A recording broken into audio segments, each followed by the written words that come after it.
She finds her man in her own bed, along with her best friend. That same night, the most dangerous man in Chicago sets his sights on her. And 6 months later, she stands before her betrayer in a black dress beside an empire. This is the story of Selene Marrow, a woman utterly broken, then reborn in the most unexpected way.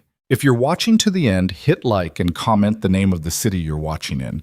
I want to know how far this story has come. The night Selene Marrow's life collapsed, it wasn't loud.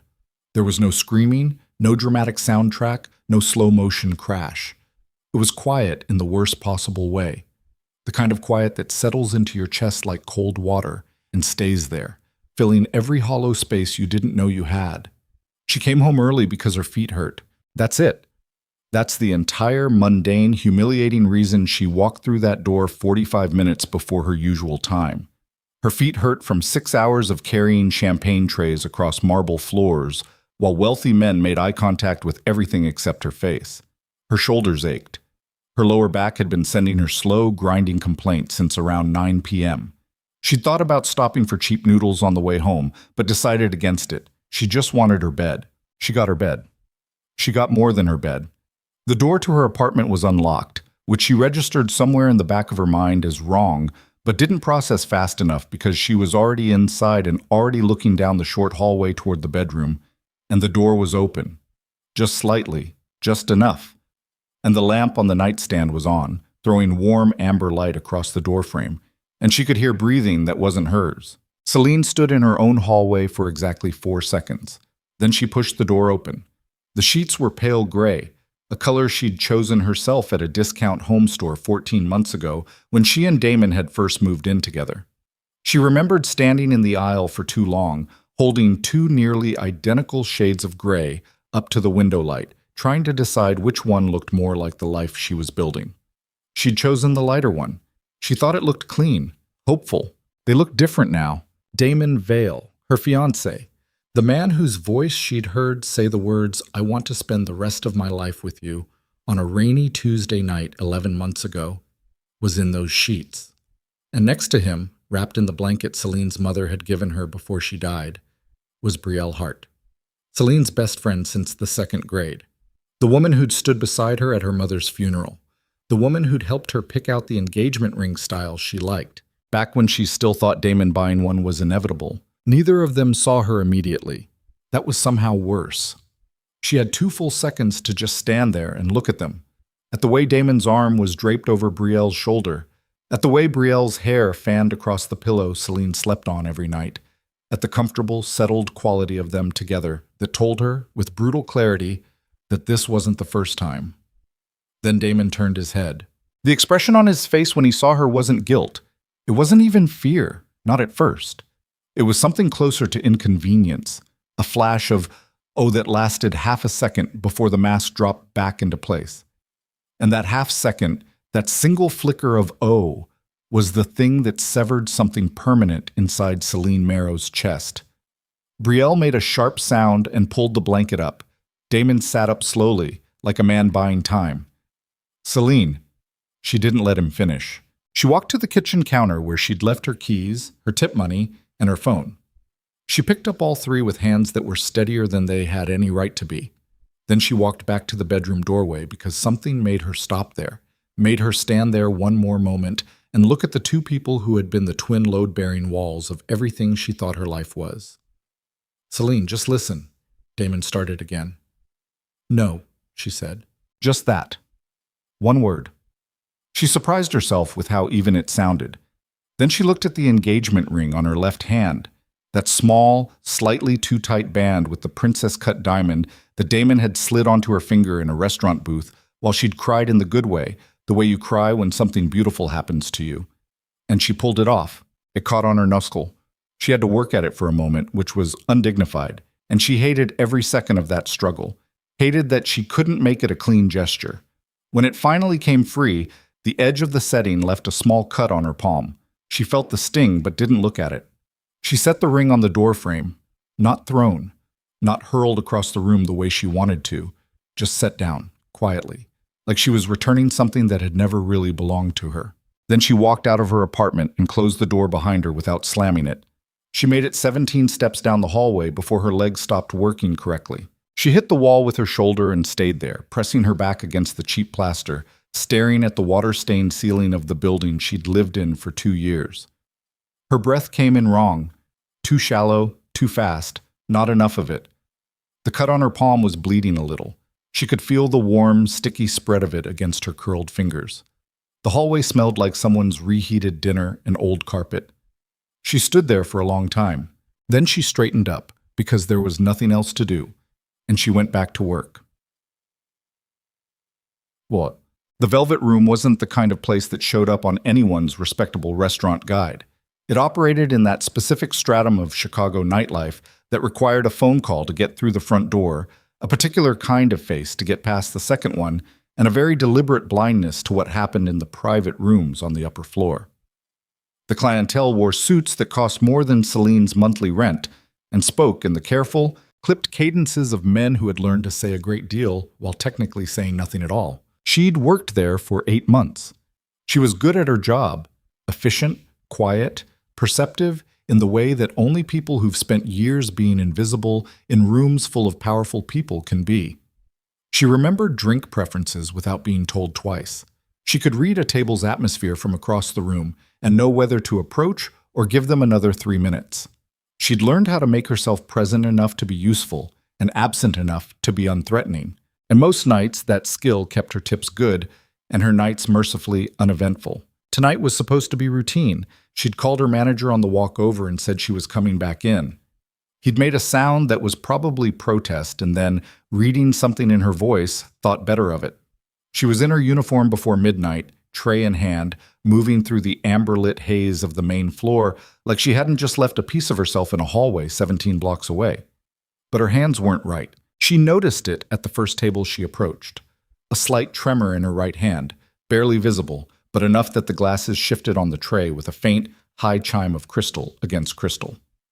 She steadied herself, moved on, kept her face doing the thing faces were supposed to do in places like this.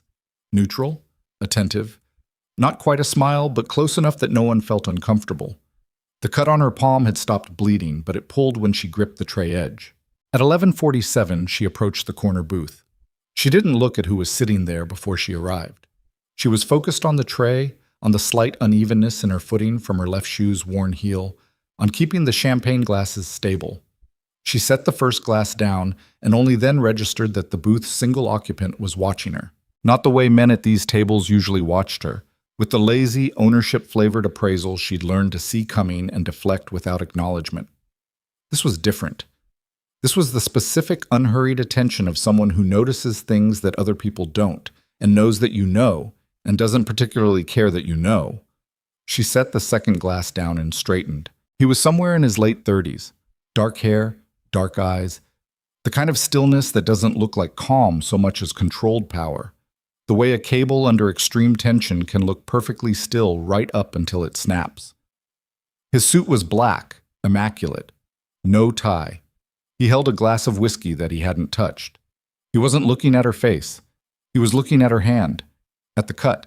The blood had dried, but the wound was obviously fresh, and she became acutely aware of it in a way she hadn't been in the last hour of working, because she'd been too busy using the pain as an anchor, as a small physical fact to press her mind against whenever it wanted to slide back toward that hallway, that bedroom, that expression on Damon's face. "Bring me another glass," the man said. His voice was low. Not quiet. There's a difference. Quiet implies restraint. This was something else, some quality of sound that her nervous system registered before her brain caught up with it. Like the specific frequency a large animal makes when it shifts its weight. She brought another glass, set it down. When she straightened again, he was still watching her hand. "Who hurt you?" The question was so direct, so stripped of any social cushioning, that she almost laughed. She almost said nobody, the way you're supposed to say nobody when a stranger asks something like that in a place like this. She almost did the smile and deflect maneuver she could have executed in her sleep. Instead, she said, "That's none of your business." He didn't react the way men in this kind of place reacted when service staff spoke back to them. No stiffening, no cold silence that telegraphed the manager complaint being mentally drafted. He just looked at her, really looked, in a way she felt somewhere behind her sternum, And then something shifted almost imperceptibly in his expression. Not softening, nothing so simple or sentimental as that, more like recalibration. "Fair enough," he said. She walked away. She didn't look back, but she felt his eyes on her until she turned the corner, and for reasons she couldn't have explained or wanted to examine, that feeling was the only thing that kept her from going into the bathroom and falling completely apart for the rest of the night. His name, she would learn later, was Lucien Drakov, not that night. That night he was just a man in a corner booth who'd asked an intrusive question and accepted the refusal without making her feel like she owed him anything for it. That was rarer than people thought. She'd been the recipient of intrusive questions her whole working life, and the vast majority of them came with invisible invoices attached. I asked, "So you owe me something?" An answer, a smile, a softening, a "thank you for my concern." This one hadn't. She thought about that on the walk home. She also thought about Damon, which she hadn't let herself do during her shift because she'd known that the moment she started, she wouldn't be able to stop. But now, alone on a 2 a.m. Chicago street with the November cold pressing through her uniform jacket, she let it in. Not the image. She was still blocking that, still pasting white static over the specific visual she'd seen in that bedroom, because she knew instinctively that if she let it develop fully, it would become permanent, would be the first thing she saw in every quiet moment for years. She blocked the image and felt the other things instead. The weight of the ring coming off, the cut on her palm, the 4 seconds she'd stood in the hallway before she pushed the door open, when she still didn't know, when everything was still intact. She was crying before she realized she'd started. Not sobbing, she wasn't built that way. Wasn't a person who collapsed loudly. Had learned young that falling apart in ways that required witnesses was a luxury she'd never been able to afford. It was just tears moving silently down her face in the cold air, her breath steady, her steps steady, her hands in her pockets. She found a hotel 3 blocks from her apartment and paid for a room with the night's tip money and 2/3 of her emergency fund. She lay on top of the covers, fully dressed, and stared at the ceiling and ran the inventory of everything she'd lost in the last 4 hours. Her home, her relationship, her best friend. The specific future she'd spent the last 11 months building in her mind. The wedding she'd half-designed, the city she'd imagined leaving, the children's names she'd turned over privately in the back of her mind because it was embarrassing to think about them too openly, but she had anyway, because she'd believed it. She'd believed all of it. At some point before dawn, she fell into something that wasn't quite sleep, and when she woke, the cut on her palm had scabbed over, and she lay there for a few minutes, feeling the specific gravity of starting over with nothing. Then she got up and went to find breakfast, because she had a shift in 14 hours and rent coming due in 11 days, and self-pity was something she genuinely couldn't afford. The first strange thing happened 5 days later. She came home to a new apartment, a smaller one, 2 floors down from the place she'd shared with Damon, which she'd cleared out in 2 trips while he was at work, taking only what she could definitively prove was hers, leaving the gray sheets, leaving the ring on the kitchen counter where he'd find it, and found a white envelope that had been slid under her door. No name on the outside, no return address. Inside was a cashier's check made out to her apartment management company for the exact amount of her 2 overdue rent months. Nothing else. No note, no explanation.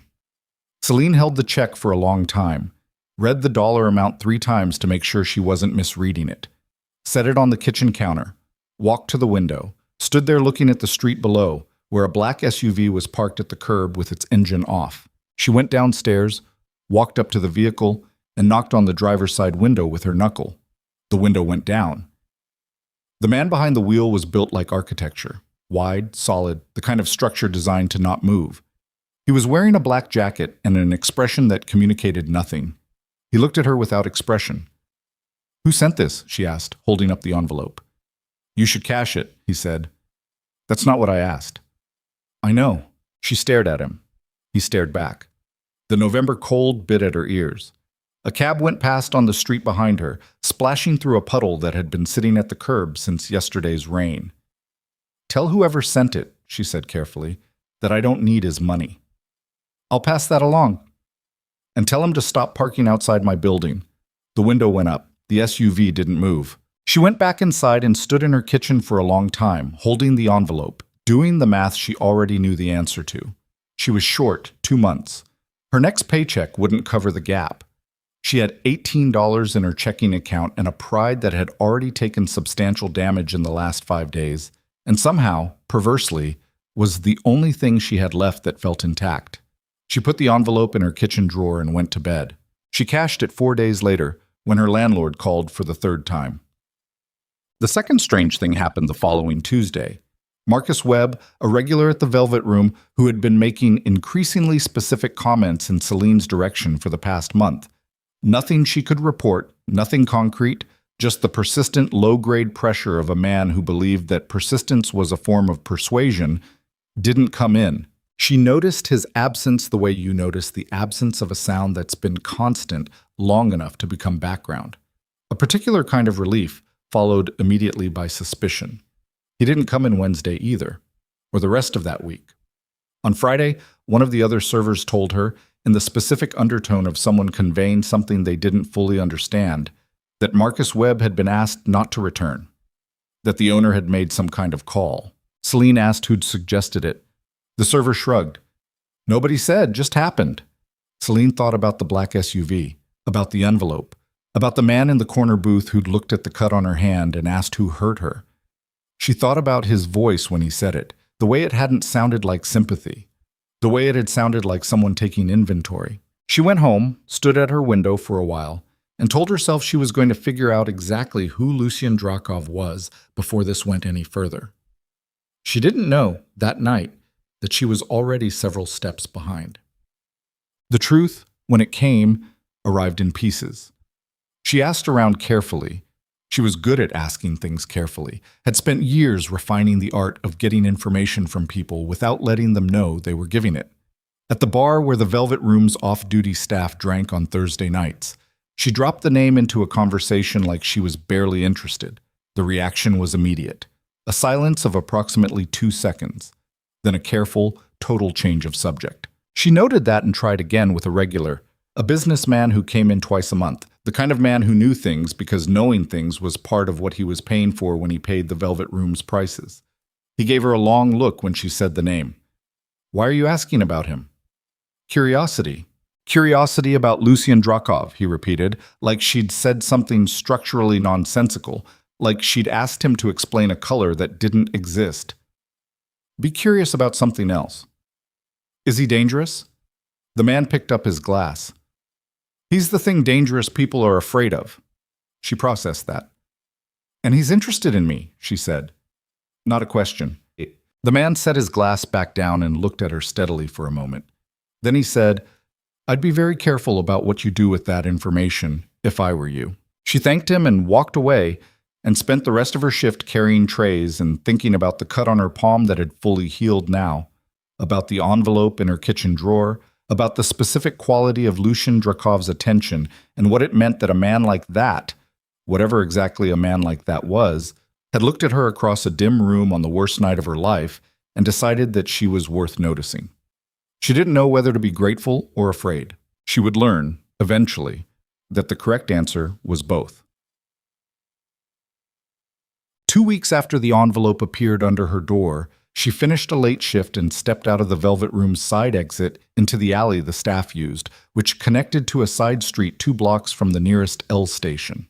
It was past 2 in the morning, and the rain that had been threatening all night had finally arrived.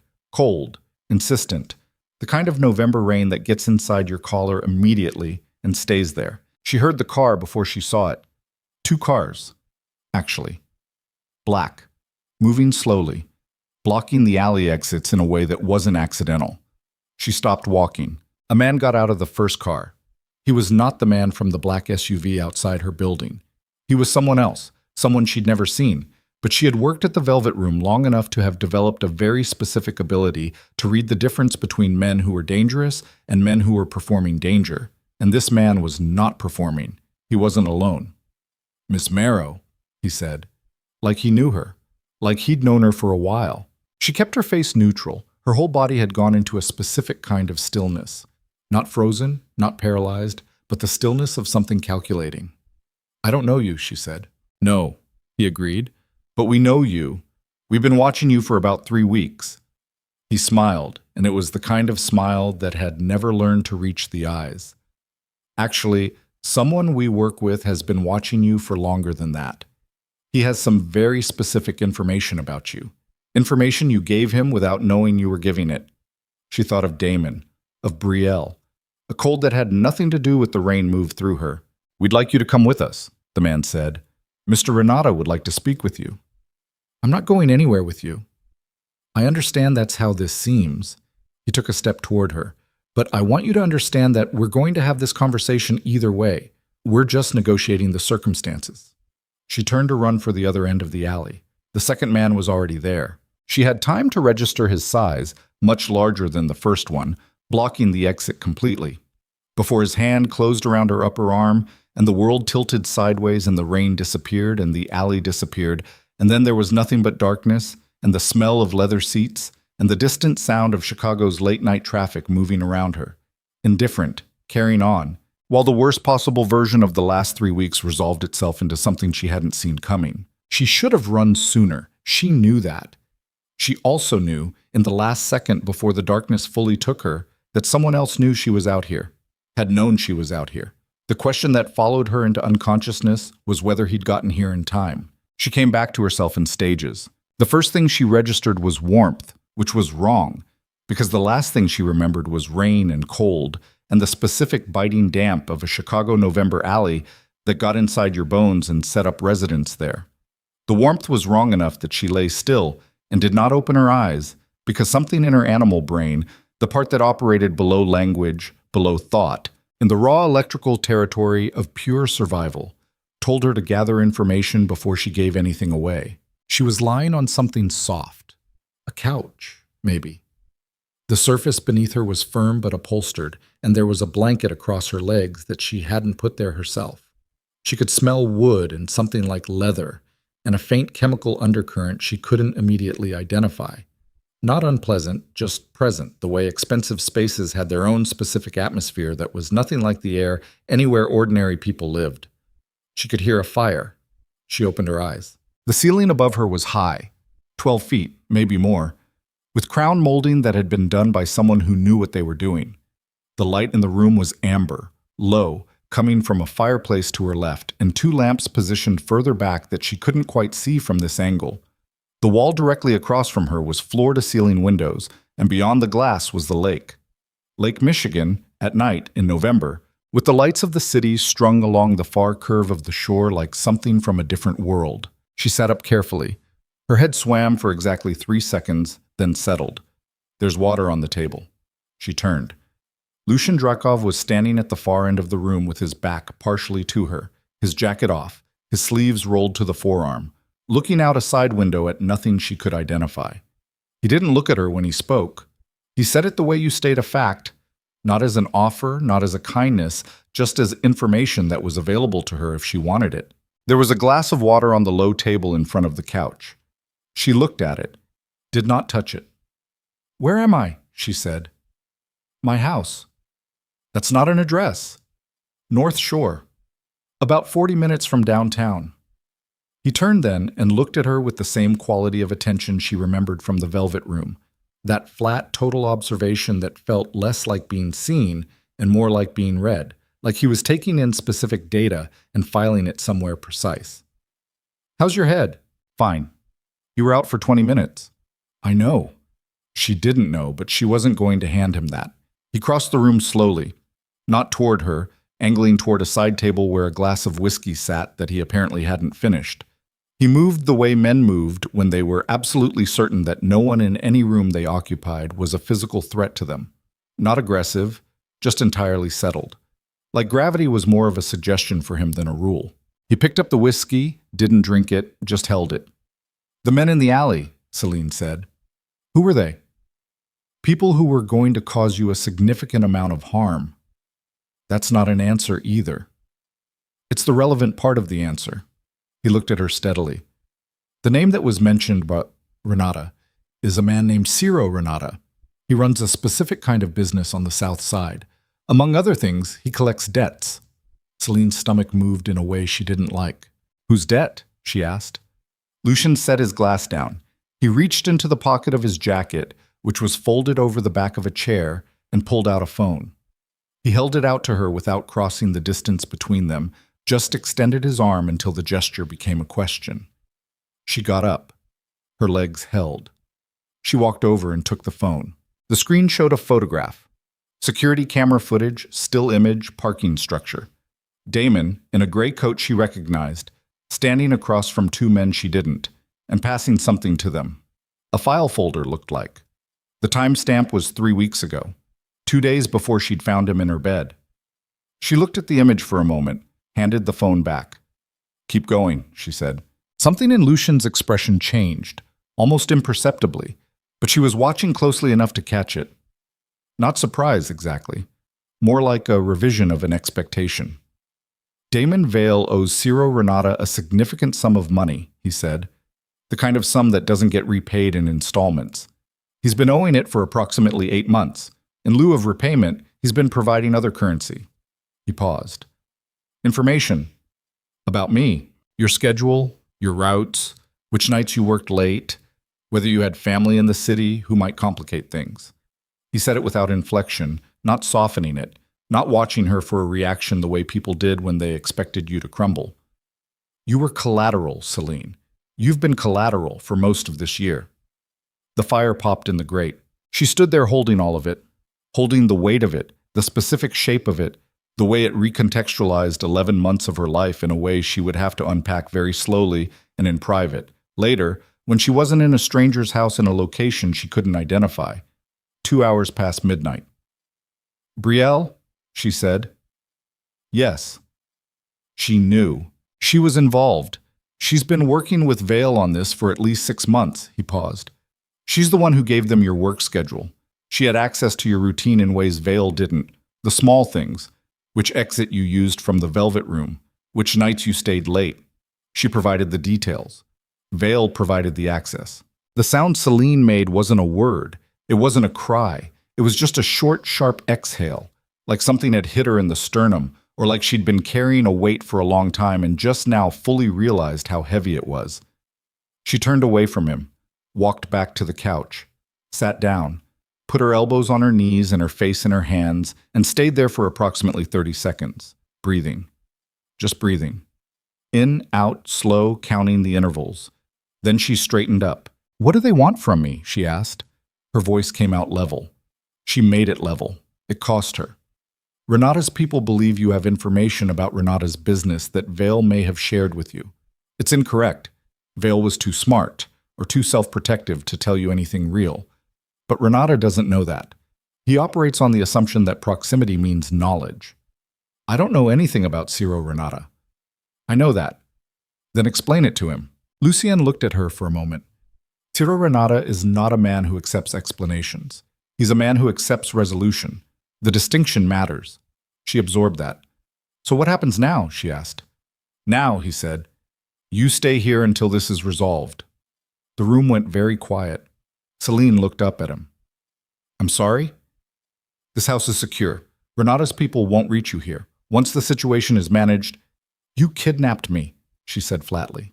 "I removed you from a situation where you were going to be significantly harmed and brought me to your house without asking me, without waking me up and explaining it and giving me the option of—" "What option?" he said. His voice didn't rise. It didn't need to. "What option did you have? Go back to your apartment. Renata had a man watching your building for 4 days. Go to the police?"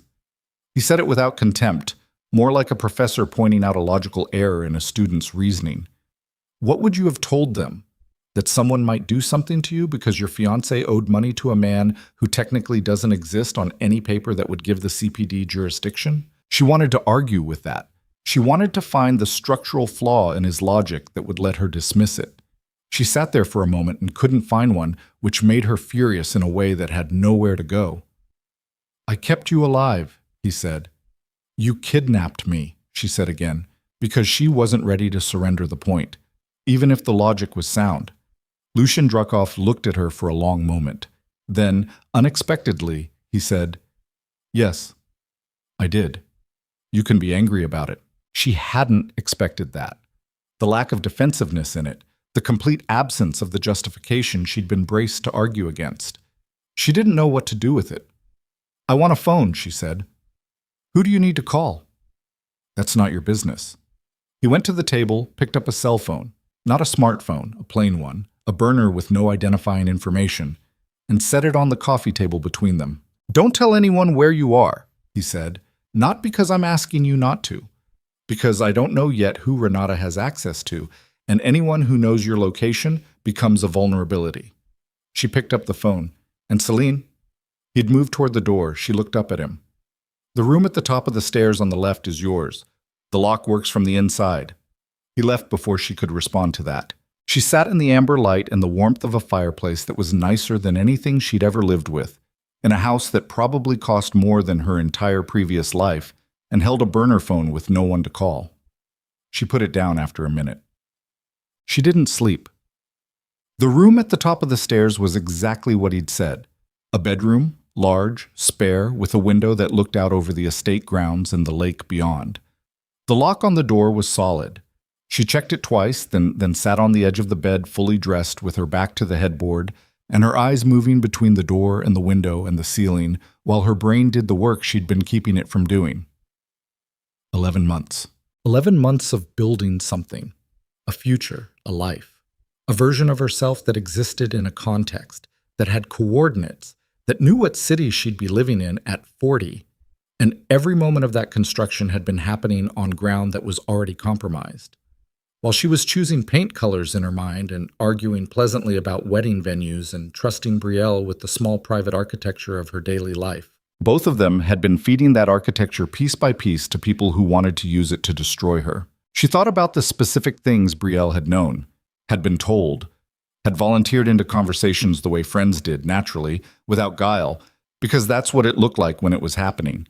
She'd told Betrayal which nights she worked late because Betrayal used to wait up and text her, and it was the kind of small domestic continuity between two women who'd been in each other's lives since childhood that felt like safety.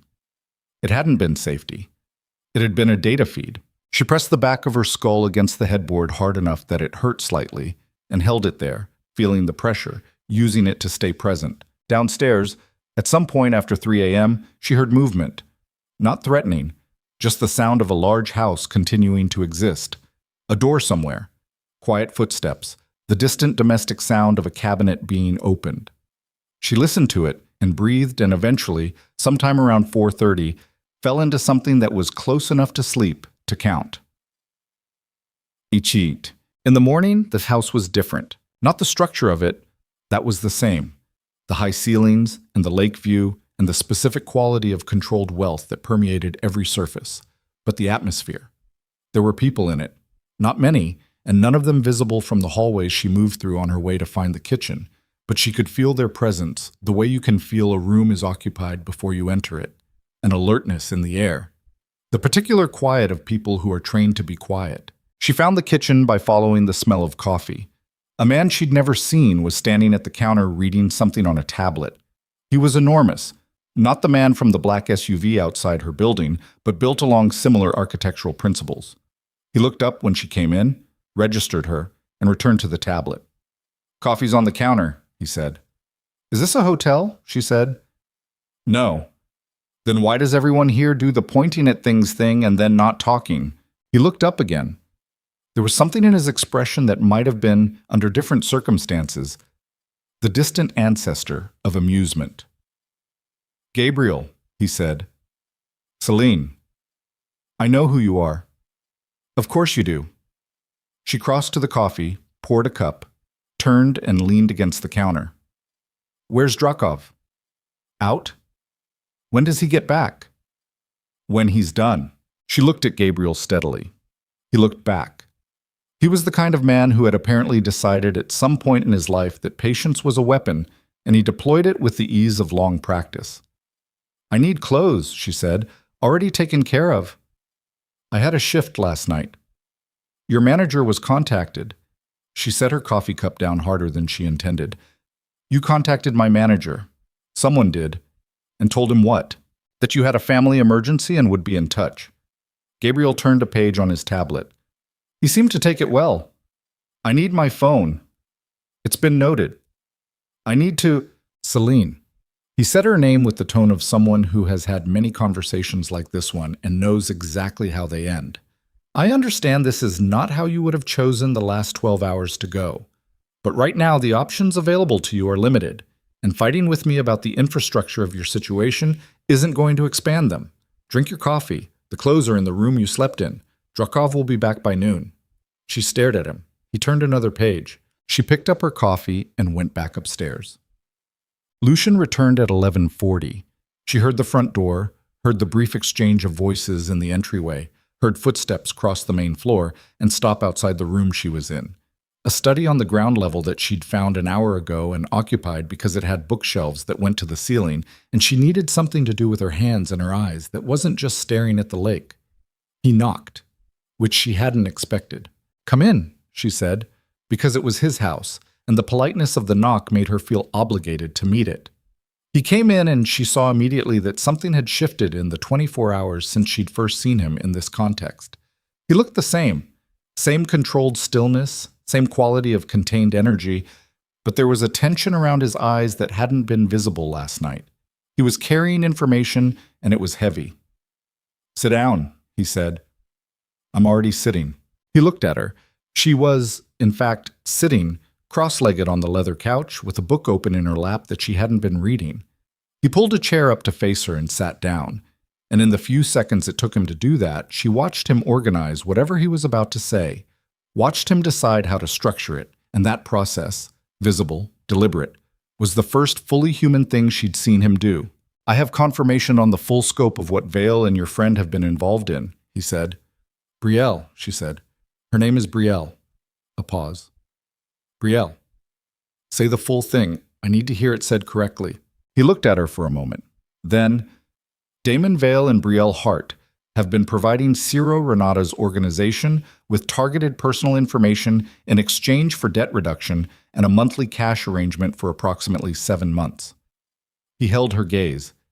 "The information they provided included your routines, your vulnerabilities, your lack of family in the city, and your financial situation. Renata's people were planning to use you as leverage against a third party who owed Renata money, someone who had expressed significant personal concern for your welfare."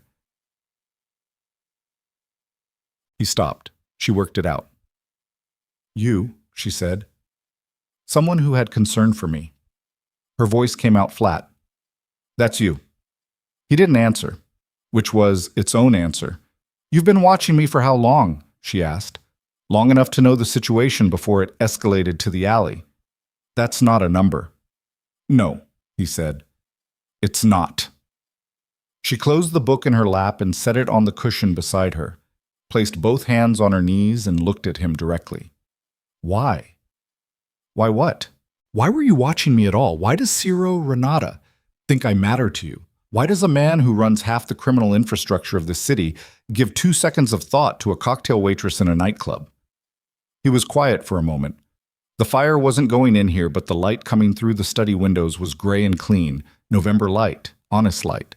In it, he looked tired in a way that was carefully managed, a specific kind of tiredness. "I noticed you," he said, "before the night at the Velvet Room. I saw you outside a bar on West Division, 3 weeks before that. There was a veteran sitting on the sidewalk outside. It was below freezing.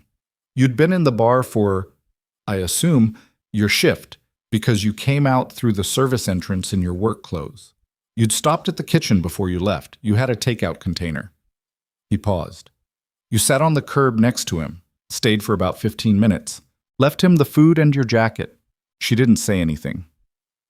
"I noticed you," he said again. "That's all. There was no calculation to it." She looked at him for a long time. His face gave her nothing to argue with, said, not because he was hiding, but because he genuinely appeared to have no defense to construct. He was saying a thing, and it was simply true, and he had no particular investment in what she did with it. "And now Renata knows you noticed me," she said. "Yes. And he's using that. He's attempting to. Which means I'm not safe until this is resolved." "Correct. And your plan for resolving it?" Lucien's eyes were steady. "Renata will be managed. The timeline is approximately 10 days. 10 days? Yes. Here. Yes. She looked around the study. At the bookshelves, the windows, the controlled, expensive quiet of a world that was nothing like anything she'd ever lived in, and felt the very specific sensation of a door closing behind her and another one opening ahead, and not being certain which direction led somewhere she recognized. "I want access to a phone," she said. "My own. A real one. That's negotiable. I want to know what's happening, not versions of it. What's actually happening." He looked at her. "If I'm going to be here," she said, "I'm not going to be kept. I don't do kept." The quality of his attention shifted again. That same almost imperceptible recalibration she'd caught the night before. Like she'd said something that moved a variable in a calculation he was running. "All right," he said. "All right, what?" "All right, I'll tell you what's actually happening." He leaned forward slightly, forearms on knees, and for the first time since she'd found herself in his world, the specific power distance between them collapsed just enough to feel like two people in a room rather than a man and his problem. "But Selene, when I tell you, you don't get to unknow it." She held his eyes. "Tell me," she said. He told her. It took the better part of 2 hours, and it was worse than she'd expected, which was saying something because she'd expected it to be bad. Damon's debts ran deeper than Renata. There were 3 other organizations involved, a chain of obligations that connected to people whose names she vaguely recognized from the news cycle, from the specific kind of Chicago story that appeared once and then was never followed up on because certain things weren't followed up on. Brielle had been the linchpin. Brielle had maintained the relationship with Selene while simultaneously feeding information upward through the chain, and she'd apparently been doing it with a composure that, when Selene stopped to really look at it, was almost impressive in its cold precision. Selene sat through all of it without expression. She asked questions, specific, practical questions. Not emotional ones, not how could they, not why did they, but logistical questions. Who else had access to this information? How many people had seen her schedule and her face and her financial records, what the actual risk posture looked like going forward? Lucien answered all of them. At some point, she registered that Gabriel had come in and left coffee on a side table without being asked, and that the light in the room had shifted from morning to afternoon while she wasn't watching it. When he finished, she sat for a while in the changed air of the room. "Show me the footage," she said. "Selene, don't." Her voice came out harder than she intended. "Don't make it a decision for me. Show me the footage." He got up, crossed to the desk, opened a laptop and turned it toward her, and pressed play. She watched Damon in a parking garage hand a folder to 2 men. She watched him on a second clip receive an envelope. She watched, and this one was the worst one, the one that did the permanent damage, the one that took something from her that she would have to learn to live without. A recording, audio only, of Brielle on the phone with a man she didn't recognize, her voice completely ordinary, completely comfortable, saying, "She'll believe whatever Damon tells her." That's always been her problem. She's too trusting. Selene pressed the spacebar herself to stop it. She sat with her hands flat on the desk, and her eyes on the paused screen, and her breathing completely controlled, and the silence in the room so absolute that she could hear the lake wind against the windows. "Selene!" Lucien's voice was close. He'd moved without her hearing him, which told her something about the state she was in, because she heard everything. He was standing near her, not touching, just present. She did not fall apart. She wanted to. She felt the specific gravitational pull of it, the complete collapse that was available to her, that she'd been holding off since the hallway outside her apartment, since the ring on the doorframe, since the cold walk home that night, since all of it. She felt the full weight of how much she'd been holding and what it would feel like to set it down. She didn't. She straightened, pulled her hands off the desk, turned to face him. "I need you to tell me," she said, voice absolutely level. Exactly what Ciro Renata is planning. Not the version where you protect me from the details. Every piece of it." Lucien looked at her for a long moment. She watched him make a decision. "He was going to take you," he said. "Hold you. Use your presence as a negotiation tool. Not with me, specifically, though my interest in you complicated his calculus. There's someone else, a man named Sorrel, who owes Renata a significant sum, and who has had a relationship with you, peripherally." She frowned. "I don't know anyone named Sorrel." "You wouldn't. He knows you. Through your father." Everything in the room went still. "My father has been dead for 11 years. she said carefully. I know. So whatever debt or relationship you think... Your father wasn't entirely what you knew him to be, Lucien said. Not gently, not cruelly, just with the directness of someone who respects the person they're talking to enough to say the true thing. He was involved with Sorrel for a period before he died. The connection was never fully closed. Sorrel has been carrying a liability attached to your father's name for a decade, and when Renata found out you existed and were findable, he found a pressure point. Selene sat very still. Her father, her dead father, who she thought about on his birthday, and on hers and on the anniversary of the accident, and who she had spent 11 years maintaining a careful, selective memory of, warm, imperfect, irreplaceable, had apparently left her something. Not money, not a letter, not the things fathers in stories left. A debt, a liability, an invisible thread that led directly into the dark. She looked at Lucien Drakov, this man who had noticed her outside a bar in the freezing cold, and for reasons she still only partially understood, had decided she was worth protecting, who had told her the truth when the truth was brutal, who had not once treated her like something that needed to be handled. And she felt the foundation of her old life complete its collapse. There was nothing left of it. She was standing in the wreckage of everything she'd thought she knew about the last decade of her existence, and the only solid surface under her feet was a room in a stranger's house 40 minutes from a city that had apparently been trying to swallow her whole for longer than she'd known. Okay, she said. Lucien waited. Okay, she said again, differently. The word doing different work this time, the word meaning something specific, not acceptance, not surrender, but the sound a person makes when they've crossed a line they can't uncross and have decided to walk forward anyway. She looked at him directly. Then teach me, she said. If I'm going to be here, if this is the world I'm apparently already in, whether I chose it or not, stop managing what I see. Show me how it actually works. The study was quiet. The lake wind moved against the glass. Lucien Drakov looked at Selene Marrow for a long, measuring moment. Then he said, You should know. Once you understand how this works, how all of this works, you can't go back to not knowing it. You already said that. I know, I wanted to say it again. She held his gaze without blinking. Show me. And outside, somewhere in the house's lower level, a phone rang twice and stopped. The specific signal, she would later learn, that meant something had changed in the Renata situation, that the 10-day timeline had just been revised downward, that the world outside the walls of this house was accelerating toward them faster than anyone had planned for. Lucien's jaw tightened. He moved toward the door. Stay in this room, he said. Lucien. But he was already in the hallway, and the door was closing behind him, and she heard Gabriel's voice somewhere below, low and urgent, and then she heard a name. Renata's people are at the gate. And her blood went cold. The 10 days were gone. They were out of time. She didn't stay in the room. She gave it about 45 seconds, long enough for the sound of Lucien's footsteps to reach the lower level, long enough to hear the quality of the voices change downstairs into something clipped and directional. The specific register of men who were shifting from standby into operational.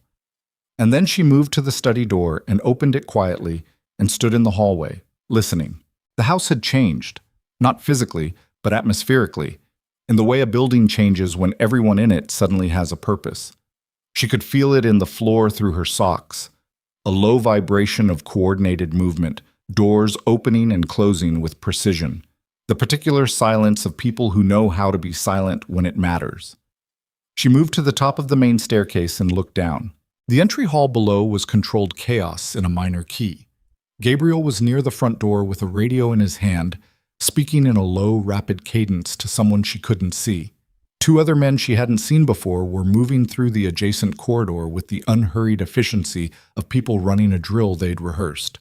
Lucien was at the far end of the hall with his back to the stairs, phone at his ear. One hand flat against the wall in a posture she was beginning to understand meant he was managing something that required significant management. She came down the stairs. Gabriel saw her first. He made a gesture, not aggressive, just a flat-handed stop signal. And she kept walking anyway, because she'd made a decision in the study, and the decision still held. I said, stay upstairs, Lucien said without turning around. He had eyes somewhere she couldn't identify. You said stay in the room. I'm not in the room. He turned. His expression was not angry. It was the face of a man running 12 simultaneous calculations who has just been presented with a 13th, and the 13th one is the most complicated. Renata's people are at the perimeter, he said. I heard Gabriel say that. How many? A pause. The kind of pause that preceded a decision. 4 vehicles, 12 men estimated. He looked at her steadily. This is not a conversation. This is a situation. I understand that. How did they find this house? Something moved across his face. Fast, controlled, but she was watching closely enough to catch it. That's what I'm currently establishing, he said. Gabriel's radio crackled. Both of them looked at it. The voice on the other end said 2 words, East Wall. And then there was the sound, distant and muffled by the house's construction, but absolutely unmistakable, of a vehicle hitting something solid. They're not negotiating, Gabriel said. No, Lucien said. They're not. He crossed to Selene in 4 strides and took her arm, not rough, not forceful, but with the definitive grip of someone who has made a decision and is implementing it, and moved her toward the back of the house through a corridor she hadn't been in before. The walls here were plain, utilitarian, the working architecture of the house rather than the presentational face of it. A door at the end with a keypad. He punched in a code. The door opened onto stairs going down. There's a room at the bottom, he said, reinforced. You go in, you stay in, you don't open the door for anyone except me or Gabriel. And if neither of you comes back, he looked at her. There's a phone on the wall, 1 number in the memory. You call it and say my name and the number 9. Someone will come. Who? Someone I trust. That's not Selene. His hand was still on her arm. His voice had dropped, not softer but closer, the low register she associated with things he meant completely. I need you to go down those stairs right now. I need that to happen. Can you give me that? She looked at him. At the controlled tension in his face, the specific quality of a man who is frightened but has compressed it into something functional, and she felt the argument she was building dissolve into something more complicated. She went down the stairs. The room at the bottom was exactly what he'd said. Concrete walls, reinforced door, a small table with a lamp and a phone, a couch that was clearly never used. She heard the door above close and the lock engage. She stood in the silence of a room that smelled like poured concrete and listened to the house above her and tried to organize what she knew. 12 men, 4 vehicles. At the perimeter of an estate that she now understood was probably the most secure private property in the Chicago metropolitan area if Lucien Drakov occupied it, and they'd found it anyway. She sat down on the unused couch and turned that over in her mind. She was down there for 41 minutes. She counted them not by a clock. There was no clock, but by the sounds above her, which she catalogued with the focused attention of someone who has no other information and is determined to extract everything available. There were 3 distinct percussion events in the first 15 minutes that she identified as impacts, vehicles, she thought, or something structural, then a longer silence, then voices, indistinct, the muffled rhythm of exchange rather than confrontation. Then nothing for what she estimated at 20 minutes. Then footsteps on the stairs. She was standing before they reached the bottom, her back to the far wall, the phone in her hand, the single number already dialed but not yet sent. The door opened. Lucien. He was intact. No visible damage, suit jacket gone, collar open. He looked at the phone in her hand and at her position against the wall, and something crossed his face that was not quite a smile, but lived in that territory.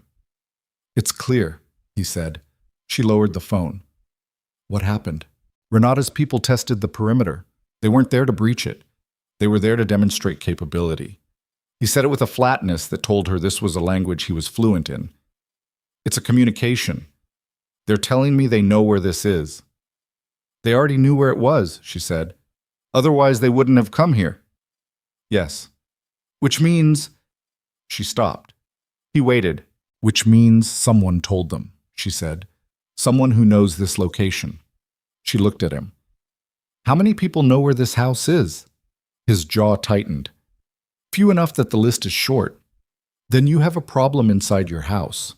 I'm aware of that, he said, and the way he said it, controlled, precise, with a specific edge that hadn't been there before, told her that this was not new information to him, that he'd arrived at this conclusion approximately 41 minutes ago while she was sitting in a concrete room counting percussion events, and that whatever he'd found in those 41 minutes was something he hadn't fully processed yet.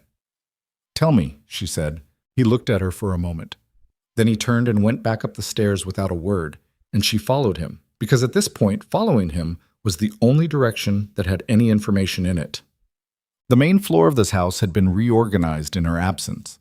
The men she didn't know had disappeared. Gabriel was at the kitchen table with a laptop open and an expression she hadn't seen on his face before, a tightness around the eyes that she identified after a moment as something adjacent to shame. Not guilt, quite. The specific discomfort of a competent person who has failed at competence. Lucien sat across from Gabriel. Selene stood at the edge of the room and watched them. "Show me again," Lucien said. Gabriel turned the laptop. On the screen was a log of some kind. Access records, she thought, timestamps and codes and location data formatted in a way she didn't fully understand but could read the shape of. Lucien studied it for a moment. His face gave nothing away. "When did this start?" he said. "Based on the log 14 days ago."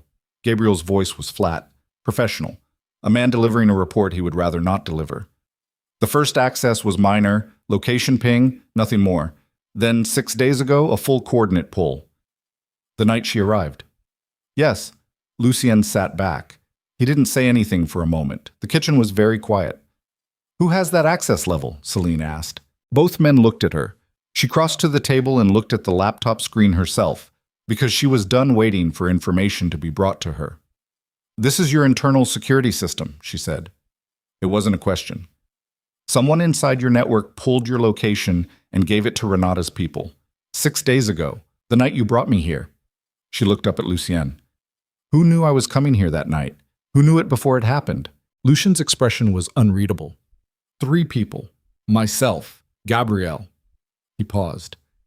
"And a man named Theo Vass, my logistics coordinator. He manages the properties." "Where is he now?" "Currently," Gabriel said, "we can't locate him." The room absorbed that. Selene looked at Lucien and watched him absorb it too. Watched the specific process of a man integrating a betrayal that came from close enough to matter. Theo Vass was not a peripheral figure. She could tell that from the way Lucien was sitting, from the slight recalibration of every line in his body, from the way Gabriel was not looking at his employer, because some things you gave a person the privacy of not being watched through.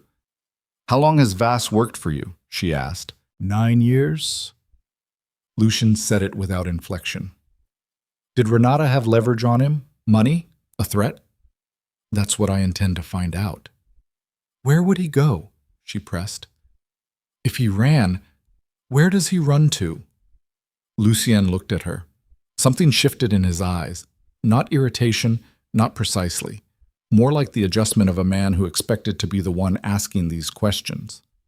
"He has a sister in Pilsen," Gabriel said. "We're already—" "Don't go to the sister," Selene said. Both men looked at her. "If he ran, he knows you'll go to the sister. That's the obvious move. He's not there." She looked at Gabriel's laptop. "Can you pull his financial records? Last 30 days? I want to see what he was spending money on that he didn't used to spend money on." Gabriel looked at Lucien. Lucien nodded once. Gabriel's hands moved on the keyboard. What they found in Theo Vass's financials took 20 minutes to pull and about 4 minutes to understand once it was organized on screen. 3 cash withdrawals in the last 10 days, each from a different ATM on the south side, each for the maximum daily amount. A payment routed through 2 shell accounts that Gabriel identified in under a minute to a storage facility in Hammond, Indiana. A charge to a prepaid card, the kind you bought at a drugstore with cash, at a motel on the 94 corridor. Not the sister in Pilsen. He was running, but he hadn't run far, which meant one of 2 things. Either he was waiting for something, or he didn't have the resources to go further. "He's waiting for payment," Selene said. "Renata hasn't paid him yet. He did the job, he gave up the location, And now he's sitting 40 minutes outside the city waiting for money that isn't coming because Renata doesn't pay people he can have picked up instead. Lucien looked at the screen for a moment, then at her. You got that from a list of ATM transactions, he said. Not skepticism, observation. I got that from 9 years of watching men like Damon Vale make the same calculation and get it wrong every time, she said. The motel on the 94, that's where he is. Gabriel was already on the phone. She stepped back from the table and crossed to the window and looked out at the lake, which was gray and flat and indifferent today, the way it got in late November when the sky came down to meet it, and the two became indistinguishable. Behind her, she could hear the quick, muted efficiency of things being organized, decisions being made, the machinery of Lucien Drakov's world adjusting to new information. She thought about Theo Vass in a motel room on the 94 corridor, watching the door and waiting for a phone call that wasn't coming. 9 years of loyalty converted into one transaction with the wrong buyer. She understood the mechanics of that.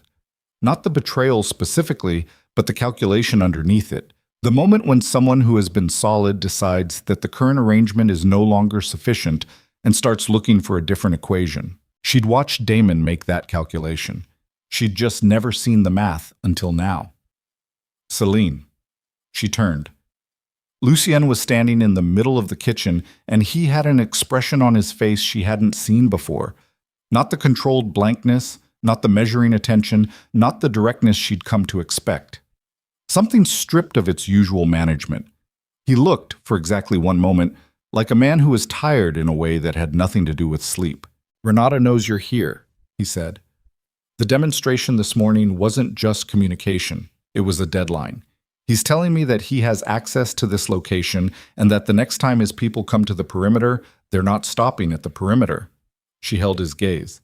So we can't stay here, she said. We have 24 hours, maybe less, before this property becomes untenable.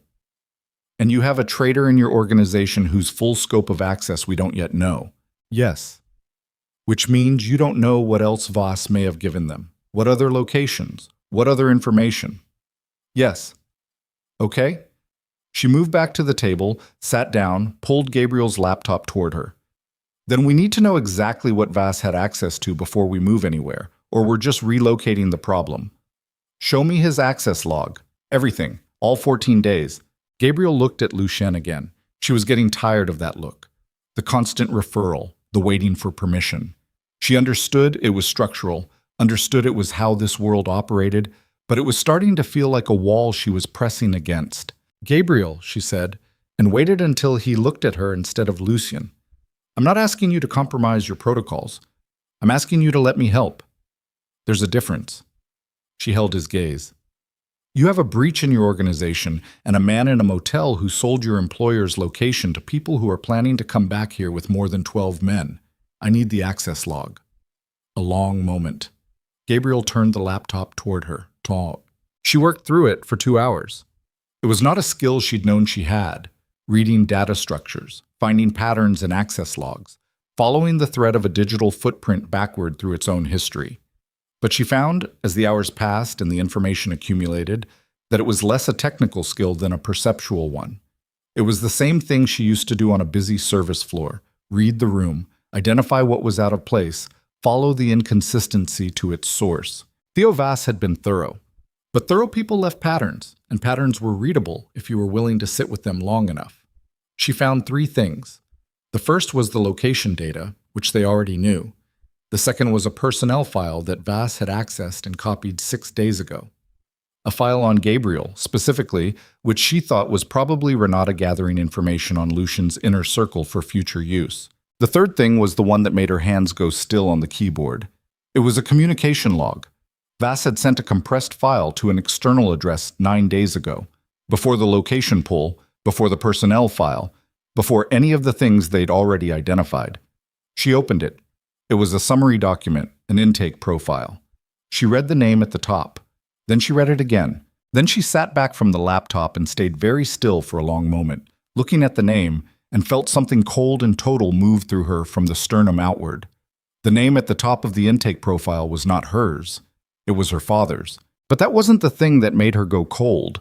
Her father's connection to this world was something she'd been told about last night and had been metabolizing since then, had filed under things I have to accept, even though they change everything I know about a man I loved. What made her go cold was the document attached to the profile, a financial record, a ledger, digitized from something that had originally been paper, the scan quality slightly degraded in the way documents degraded when they'd been handled a lot.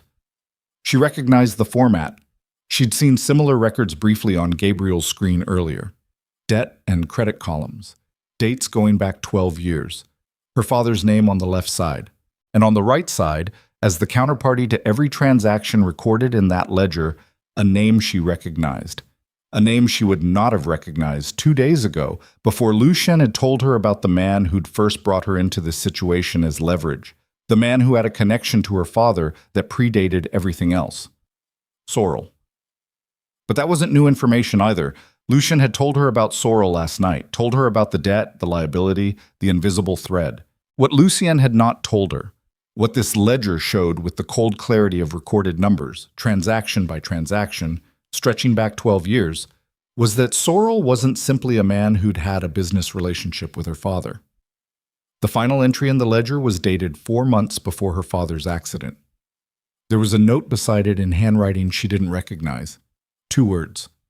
Debt transferred. She stared at those 2 words. Then she looked at the amount in the corresponding row. The number was not extraordinary, not by the standards of what she'd seen in the last 24 hours. It was the kind of number a person might owe for a failed investment, a bad decision, a moment of desperation borrowed against a future that didn't arrive. But beside the amount, in a different hand, someone had written an annotation, a clarification of what exactly had been transferred in lieu of cash payment. She read it. She read it twice. Then she stood up from the table so fast that the chair scraped back and hit the cabinet behind her, and the sound of it brought both Gabriel and Lucien, who had been in the adjacent room, to the kitchen doorway in under 3 seconds. She was standing at the table with her hands pressed flat against it, and her face doing something she couldn't control, which was the thing she hated most, that loss of the carefully maintained surface. "What is it?" Lucien said. She looked at him. At the man who had told her last night that her father had a connection to Sorrel, who had told her there was a debt, a liability, an invisible thread. "What isn't it?" she said, and her voice came out wrong. Too compressed, too controlled in a way that was about to become uncontrolled. "You told me about Sorrel. You told me about the debt." "Yes." "You didn't tell me what the debt was." Something changed in his face, something small but visible. "Selene, the notation in the ledger." She turned the laptop toward him. She pressed her finger to the screen beside the annotation she'd found. "The debt transferred. The clarification of what was transferred. My father didn't transfer money to cover what he owed Sorrel." She looked at him. "He transferred information. A name. An address. A woman who Sorrel had been trying to locate for years, and my father knew where she was." Lucien was very still. "Who was she?" Selene said. "Selene, who was she?" Her voice came out harder, the compression breaking slightly at the edges. "Because if you knew this, if you've known this and you've been managing what I see, managing what you tell me, then everything you've said about giving me the full truth—" "I didn't know the full scope of what Vas had," he said, "but you knew something." A silence. "I knew your father's situation was more complicated than the surface connection to Sorrel," he said. "I didn't know the specific nature of the transaction. I was still—" He paused. "I was still verifying it." "Verifying it." She looked at him with the expression of a woman who has just recalibrated her understanding of the room she's standing in. "While I've been sitting here for 2 days believing I had the full picture." "You had the picture as I understood it." "That's not the same thing." "No," he said, "it isn't." She looked at the annotation on the screen again. Looked at the name of the woman her father had handed over to cover a debt. A woman she'd never heard of, whose life her father had apparently redirected with a single piece of information. She thought about her father, about the version of him she'd built in 11 years of careful, selective memory, about the warm, imperfect, irreplaceable image she'd maintained with the same devotion that other people maintained houses or gardens, pruning it, tending it, keeping it clean. She felt that image crack along a fault line she hadn't known was there. "Who was she?" she asked, quieter now. The woman he gave up. Lucien was quiet for a long moment. Her name was Mara Voss, he said. She was a witness to something Sorrel had done that would have put him away for a very long time. She'd been relocated. Your father had access to her location through a connection he had in the relocation network. He paused. He gave Sorrel the address. And Mara Voss? She disappeared, approximately 11 years ago. The timing landed in Selene's chest like a stone dropped in water, the concentric circles of it spreading outward through everything. 11 years ago. 4 months after the ledger's final entry. 4 months after her father transferred the debt and gave up a woman's location to a man who needed her gone. 1 year after that, her father died in an accident on the 294 on a wet November night. And she'd spent 11 years telling herself that some things were just bad luck, that some losses were just loss, that grief was just the price of loving people, and there was no ledger for it, no transaction record, nothing to audit. She sat down slowly. The kitchen was very quiet. Gabriel had the specific stillness of a man pretending he isn't in a room. Lucien stayed where he was. He didn't move toward her, didn't offer the kind of instinctive comfort that would have felt in this moment, like someone putting their hand over a wound that needed air. She sat in the wreckage of her father's memory and the quiet of a house that was about to be compromised, and she felt the last version of her old life finish dying. Not with grief exactly. Grief requires surprise. What she felt was something harder and colder and more durable, the specific kind of clarity that arrives when the last comfortable lie has been removed and everything left is just the actual shape of things, without softening. She looked up. "Sorrel," she said. "What does he want?" Lucien looked at her carefully. "He believes you inherited something from your father, not money. A piece of information your father kept as insurance, a record that would connect Sorrel directly to Mara Voss." "Do I have it?" "I don't know." "Do you think I have it?" He was quiet for a moment. "I think," he said carefully, "that your father was a man who made terrible choices and loved his daughter, and might have done both of those things at the same time. And I think it's possible that whatever he kept for you." She absorbed that. "Then we need to find it before Sorrel does," she said. "Yes. And we need to understand how far Renata and Sorrel's partnership goes. Whether Renata is working for Sorrel or with him." "Yes. And we need to do all of that with a compromised property, a trader in custody and a motel on the 94 and a 24-hour window before this location becomes completely untenable." "Yes," Lucien said. She stood up. "Then stop managing what you tell me," she said. "From this moment, everything you know, I know. I'm not a liability you're protecting. I'm not a guest. I'm the person Sorrel wants, which means I'm the only person in this building with actual leverage." She met his eyes fully, without flinching, without the careful social modulation she'd been applying since she'd found herself in this world. "Use it. Use me. But stop keeping me half blind in a room with a locked door and calling it protection." The kitchen was silent. Gabriel was looking at her. Lucien looked at her for a long moment, with that quality of attention that was its own kind of answer, that complete flat-level regard that she was learning to read as the closest thing to honesty his face could produce. Then he said, "We leave in 3 hours. Pack what matters." "I own a uniform and a burner phone." "Then you're already packed." He turned toward the door, then stopped without turning back. "The thing your father kept, if it exists, where would he have put it? Not a bank, not a lawyer. Somewhere you'd find it, somewhere that required you specifically."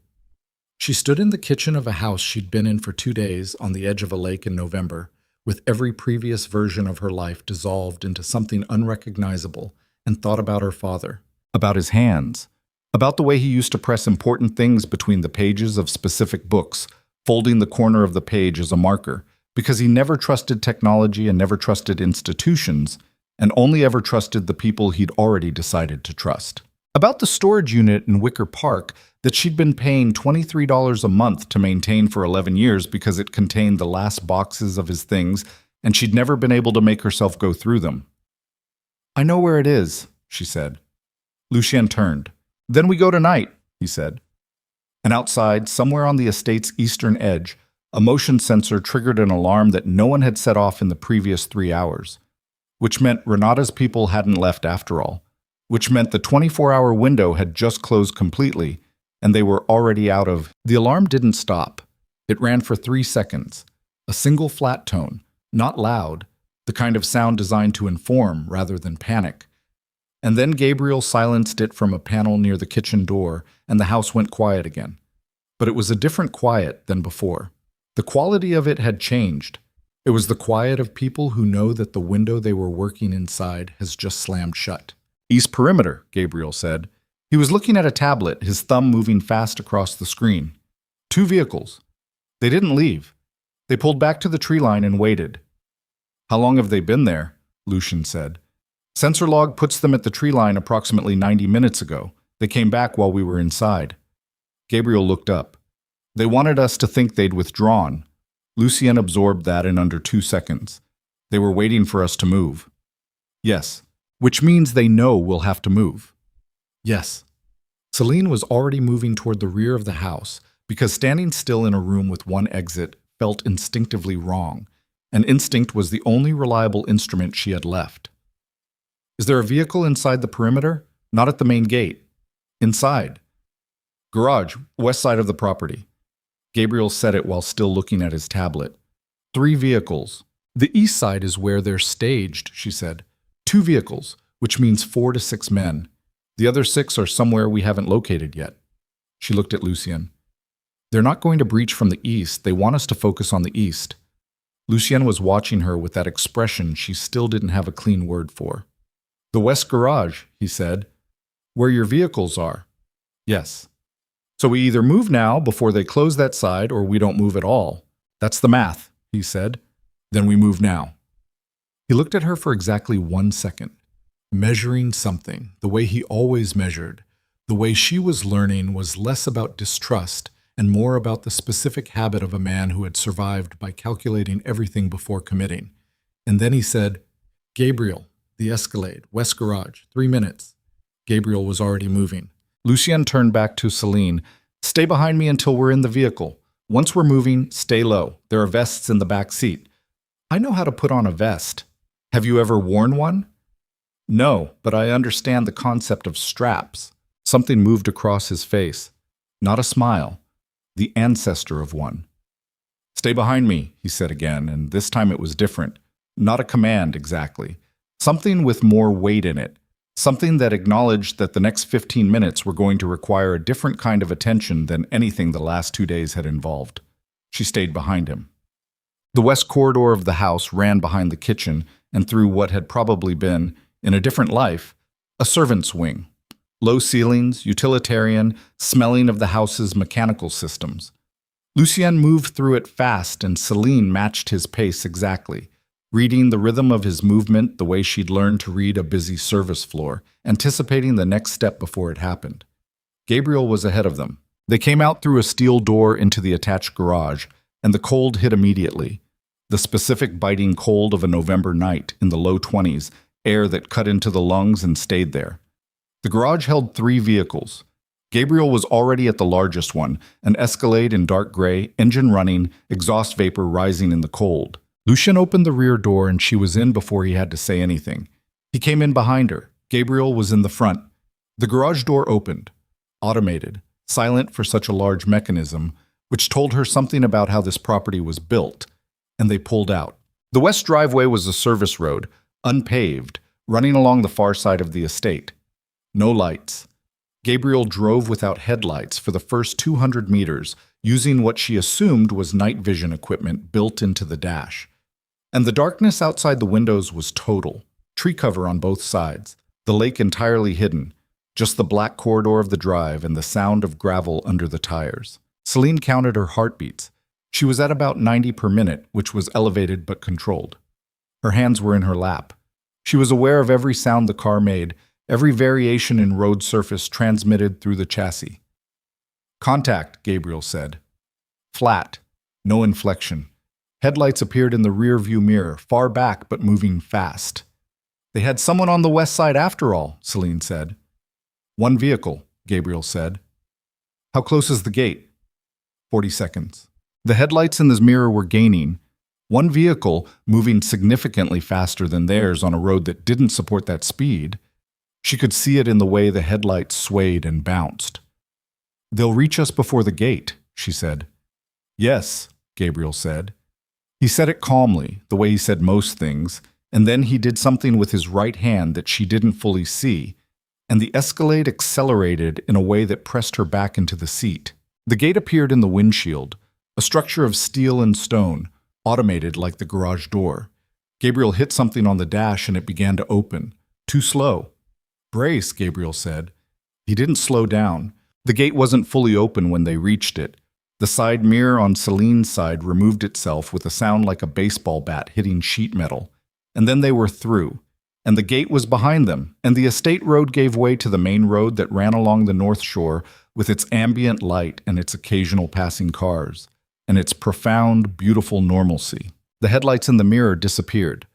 Didn't turn off. Disappeared, which meant the vehicle behind them had stopped at the gate rather than following through. "Why'd they stop?" she said. "Because out here they lose control of the situation," Lucien said. "Renata's people operate inside defined zones. They follow rules, the same way we follow rules. Chasing us on a public road with a gun in the car is a different kind of problem than operating on private property." He was looking back through the rear window. "We have time, not much." "How much?" "Enough to get to Wicker Park before they reorganize." She looked forward through the windshield at the North Shore Road opening up ahead of them, the lake on the right occasionally visible between the properties, and she thought about a storage unit she hadn't opened in 11 years, and whatever her father had left inside it, and she thought about Mara Voss who had disappeared, and she thought about 2 words in an old ledger: debt transferred. And she thought about the version of her father she was going to have to bury alongside the version of Damon and the version of Brielle and the version of herself that believed she understood the territory she was living in. She thought about all of it for approximately 30 seconds. Then she set it aside because there was no room for it right now. Right now she needed to be present and useful and paying attention because the night was not close to over. Check. They came off the highway at Dummin and moved through Wicker Park on side streets that Gabriel seemed to know by texture rather than by sight, navigating without GPS, and she recognized the neighborhood around her with the specific disorientation of seeing something familiar from the wrong angle. She'd grown up on the other side of this neighborhood, spent years here, knew the streets the way you knew the geography of early life, not by thought, but by body. The storage facility was on a side street off North Avenue, a 3-story concrete structure with a coated gate and fluorescent lighting that turned everything inside it the color of old receipts. She'd been here 4 times in 11 years, once when she'd moved her father's things in, once 2 years later when she'd needed to check the unit size for insurance purposes, once when she was moving apartments and briefly considered clearing it out before not being able to make herself do it, and once 6 months ago when she'd stood outside the gate for 20 minutes in the cold and then gone home without going in. She gave Gabriel the gate code from memory. "How many people know about this unit?" Lucien asked. "Nobody." She said it with certainty. "I never told Damon. Never told Brielle." She paused. "Never told anyone." He nodded. They parked on the street outside. Gabriel stayed with the vehicle. She understood without being told that this was the protocol, that someone always stayed with the vehicle, that in this world you never stranded yourself without a running exit. Lucien came with her. The gate opened. They moved through the facility's exterior corridor to the elevator, which smelled like concrete and industrial cleaning product, and the specific staleness of enclosed spaces where the air never moved. 3rd floor. Left at the corridor junction, Unit 317. The padlock was original. A heavy brass lock she'd bought 11 years ago at a hardware store on Milwaukee Avenue. She still had the key on her keyring, the only key she'd never been able to throw away, and now she understood that about herself in a way she hadn't before. Understood that some part of her had always known this day was coming. The lock opened. She rolled up the corrugated door. The unit was exactly as she'd left it. 8 boxes, 2 pieces of furniture under a moving blanket, a floor lamp she'd kept meaning to donate. 11 years of undisturbed accumulation of dust. The air that came out was close and dry, the preserved atmosphere of a sealed space. She went in. The boxes were labeled in her own handwriting from 11 years ago. Kitchen, books, office, clothes. She went for the books box first, because she knew her father. Lucien stood in the doorway and watched her work without offering to help, without asking questions. She pulled the flaps open on the books box and began going through it, checking each book, looking for the folded corners, the paper inserts, the stored papers that her father used to press between pages instead of filing. Second box of books. Halfway through, a folded manila envelope slid out from between a copy of a novel she didn't recognize and a city map that still had his handwriting on it, small annotations in the margins of roads he drove regularly. She held the envelope. Her name was written on the front in his handwriting. She stood there for a moment looking at it, feeling the weight of it. Not physical, the physical weight was negligible, thin papers inside a thin envelope, but the specific weight of something that was meant for her, left for her, written for her, by a man she was in the process of understanding entirely differently than she had an hour ago. "Open it," Lucien said quietly. She opened it. Inside were 3 items: a folded letter in her father's handwriting, a USB drive, and a photograph. The photograph showed 2 men she didn't recognize standing in front of a vehicle outside what looked like a warehouse. On the back, in her father's hand, a name. One name. Sorrel. And beside it, "He knows I have this. If you're reading this, I'm gone and he's coming for you. The drive is everything. Keep it away from him." She read it twice. Then she read the letter. It took 4 minutes, and it told her things that she processed in the specific dissociated state of someone receiving information that is simultaneously devastating and completely clarifying. Her father's involvement with Sorrel, the debt, Maravos. All of it laid out in his specific handwriting, the tight, neat script she'd known her whole life, with the particular economy of a man who'd spent time thinking about what needed to be said and stripped away everything that didn't. At the end of the letter, 3 lines. "I know what I did. I'm not going to pretend it was the right thing. I kept this because if Sorrel ever came for you, you'd need something to stop him with. The drive has enough to put him away forever. Use it however you need to. I'm sorry I couldn't be the person you thought I was." She folded the letter, put it back in the envelope, put the USB drive in her jacket pocket, put the photograph back. Then she stood up. She was not going to cry in a storage unit in Wicker Park at 1 in the morning. She had made that decision somewhere in the 8 seconds it took to read those last 3 lines, and it was a decision she was confident in. She turned to face Lucien. "The drive has documentation on Sorrel," she said. "My father kept it as insurance." She met his eyes. "Sorrel knows it exists. He's been looking for it for 11 years. Lucien was looking at her with that full, flat attention, but there was something in it now that hadn't been there in the study earlier that day. Something that might have been, under different circumstances, admiration, though she wasn't sure that word quite fit. "That drive gives us leverage over Sorrel," he said. "Yes, and if Renata is working with Sorrel, if this whole thing started because Sorrel pointed Renata at me to find the drive, then the drive neutralizes both of them," Lucien said, "if we can get it to the right people before either of them gets to us." He pulled out his phone, started to dial. That's when the storage facility's fluorescent lights went out. All of them, the entire building, instantaneous, total darkness. Not a flicker, not a partial failure, a complete cut. The kind of cut that didn't happen by accident. Selene grabbed the door frame. Lucien was moving before the darkness was fully registered. She heard him, felt the air displacement, and then his hand was on her arm, pulling her back inside the unit rather than out toward the corridor. "Don't move," he said, low, close to her ear. She didn't move. In the darkness outside the unit, somewhere along the 3rd-floor corridor, she heard footsteps. Measured, careful, the specific cadence of people moving tactically through a dark space, which meant they had equipment she didn't have and were moving to positions she couldn't see. "How did they find this place?" she breathed. "The vehicle outside. Someone was following us off the estate and we didn't see the second car." His voice was barely sound, breath against the side of her face. "We're in a box. 1 exit. The corridor." "Yes." "How many?" "Can't tell." She thought about the layout of the floor. She'd been here enough times that it existed in her memory. The long corridor, the elevator at one end, the stairwell at the other. Both ends covered, most likely. Standard approach if you wanted to pin someone in a specific unit. "They won't want to shoot in here," she said, as quietly as she could. "Not if they want the drive." "No, they want you alive." "So do they want you?" A pause. "No, The footsteps in the corridor stopped. Silence. Then a voice, from somewhere she estimated at 3 units down. "Ms. Marrow, we're not here to hurt you. We just want what you found tonight. Leave it outside the unit door and walk to the elevator. Nobody gets hurt." The voice was professional, flat. The voice of someone reading from a script they'd delivered before. Selene didn't answer. Lucien's hand was still on her arm. She felt him shift weight, felt him reach for something at the back of his waistband, and she put her hand on his wrist. He stopped. She leaned close. "I have an idea." "This is not the time. Give me 10 seconds. She kept her voice below the threshold of the open unit door. "They want the drive. That's why they're not shooting. That's the only advantage we have." She pressed the USB drive into his hand.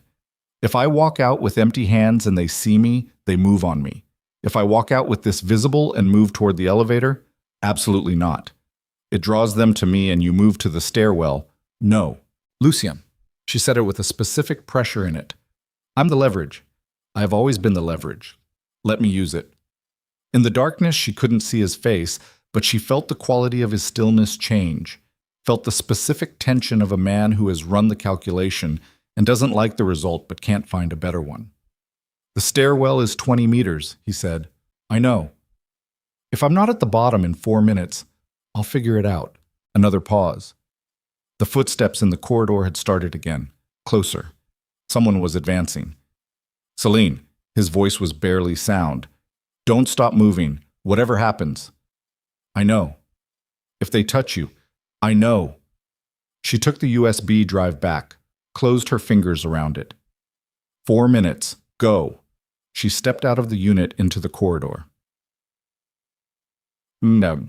The corridor was dark, but not absolute. Emergency exit signs at both ends threw just enough red light to define shapes without revealing details. She could see 3 figures distributed, moving toward her unit from the elevator side. The stairwell was behind her and to the right. She held the drive up.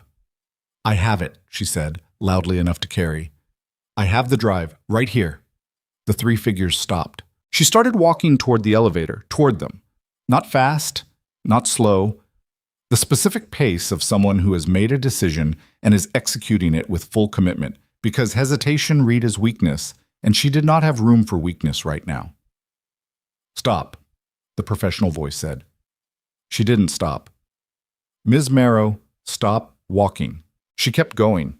Her heart was running at approximately 140, but her legs were steady, and her breathing was controlled, and she was thinking about exactly 2 things: the distance between herself and the 3 men ahead of her, and the sound she was waiting to hear from the direction of the stairwell. The nearest figure stepped forward to intercept her. She changed direction. Sharp left, close to the wall, forcing the angle, making him adjust, because she'd spent enough years navigating crowded service floors with full trays to understand exactly how to move in narrow spaces and make other people compensate. He adjusted. She adjusted again, still moving forward. Behind her, from the stairwell end of the corridor, a sound, not loud, brief. The specific sound of a door moving fast on hinges, and then the immediate sequence of impact and something heavy meeting the floor and not getting back up. One of the figures ahead of her turned toward the sound. She was already running. The elevator was 12 feet away. She hit the button with her palm, and the doors were open, already open, held that way. Gabriel, she thought, Gabriel is here.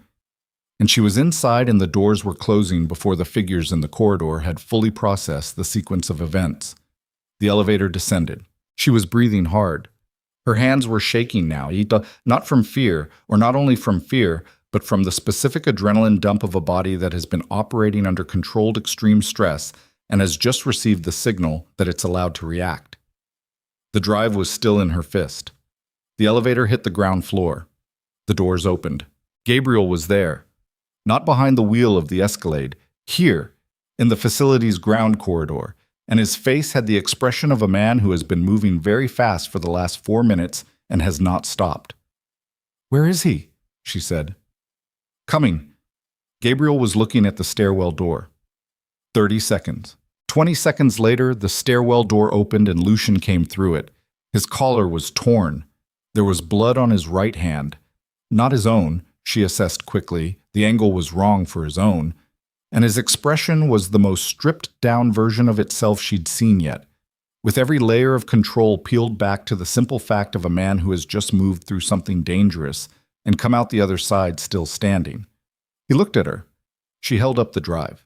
He let out one short breath through his nose, which, she was beginning to understand, was the most expressive thing he did. "There's a second team on the street," Gabriel said. "We have approximately 90 seconds. "Then we have 90 seconds, Lucien said. He moved toward the exit, and Selene moved with him, and Gabriel moved ahead of both of them to get to the vehicle, and the facility corridor gave way to the cold street, and the Escalade was there with the engine running, and the night air was so cold it hit her face like a flat hand, and she was in the vehicle before she'd fully processed the transition from inside to outside. They were moving before the doors were fully closed. Gabriel went left on North Avenue into traffic, using traffic, letting the density of a city at 1 in the morning absorb them the way you absorbed a needle into a haystack. No one following immediately. No headlights making the same turns. 1 block, 2. Selene looked at the USB drive in her hand. "Where do we go?" she asked. "I have a location," Lucien said. "Off book. Nothing connected to my name or Vass or anyone who could have told Renata anything." He was looking out the rear window. "We go there. We open the drive. We find out exactly what your father left you. And then?" He turned and looked at her directly, and in the moving light of the city outside the windows, his face was absolutely clear. No management, no calculation visible on the surface, just the direct truth of what he was thinking. "Then we stop running," he said, "and we make them come to us on our terms." She looked at the drive, then at him. Something had shifted in the arithmetic of the last 2 hours, something she could feel but not yet name, some rebalancing of the weight between them that had happened incrementally through the storage unit and the darkness and the corridor and the elevator, through her holding up an empty hand and walking toward 3 men in the dark while he moved for the stairwell, through the specific trust of 2 people who have agreed to cover each other's direction without discussing it out loud because there wasn't time, and it turned out they didn't need to. "Okay," she said. Gabriel took the 90 west and the city opened up around them. The lights of it, the enormous and different infrastructure of a place that had been trying to consume Selene Marrow for the better part of a year without her knowing it. And she sat in the back seat of a moving vehicle with a USB drive in her fist that contained the documented architecture of a crime committed 11 years ago. And for the first time since she'd been standing in her own hallway looking at a bedroom door with amber light coming through the gap, she felt something that was not grief and was not fear and was not the hollowed-out vertigo of a life collapsing. She felt like the person who was coming next, not the person she'd been, not the careful, apologetic, trust-misplaced waitress who'd built her whole future on ground that was already compromised. Someone made from the same material but forged differently, harder along the fault lines, less inclined toward mercy for people who'd mistaken her patience for weakness. The Escalade moved west through the city. In 2 hours, they would open the drive and understand the full scope of what her father had left her, and what Sorrel had spent 11 years trying to prevent from reaching the surface. In 3 hours, Lucien would make a call that set the final sequence in motion. In 4 hours, 2 people who thought they had successfully dismantled Selene Marrow's life would receive a message that told them she was still standing and that the game they thought they'd been running had just changed players. But right now, in this moment, she was in the back seat of a moving car in November Chicago, and the drive was in her hand, and Gabriel was driving, and Lucien was beside her, and somewhere behind them in the dark city, Ciro Renata and a man named Sorrel were recalibrating their understanding of the woman they'd decided was a soft target. And they had no idea not yet, not for a few more hours, how badly they'd... The off-book location was an apartment on the 14th floor of a building in Ukrainian village that had no connection to Lucien's name, no connection to any property Vass had ever accessed, no digital footprint that led anywhere except a shell company Gabriel had constructed 3 years ago for exactly this kind of contingency. It smelled like fresh paint and disuse. The furniture was minimal: a table, 4 chairs, a couch that had never been sat on, a kitchen with a coffee maker, and nothing else.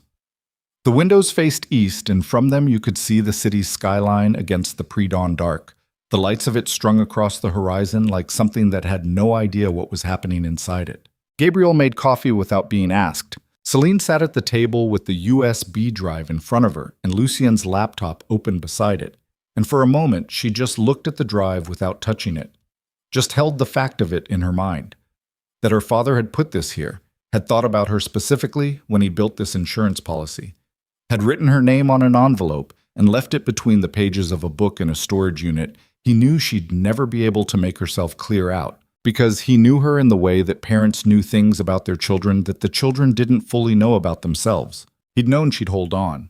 He'd counted on it. She picked up the drive and plugged it in. The contents were organized with the careful, almost obsessive neatness of a man who had known that whoever opened this would be doing it under pressure and needed to be able to find things fast. 12 folders, each labeled with a date and a brief description. The earliest dated back 14 years. The most recent was 4 months before his accident. Lucien pulled his chair up beside her. Not close enough to crowd, close enough to work. They went through it together. It took an hour and 20 minutes, and by the end of it, the table was covered in notes Selene had made by hand on a legal pad Gabriel had produced from somewhere, and the coffee was gone, and the eastern sky outside the windows had begun its slow shift from black to the specific dark blue that preceded dawn. The drive contained everything. Financial records showing Sorrel's payment to her father in exchange for Maravos's location. Communications, emails, printed and scanned, careful and incriminating, between Sorrel and 3 other men whose names Selene didn't recognize, but Lucien did, immediately, his jaw tightening as he read them.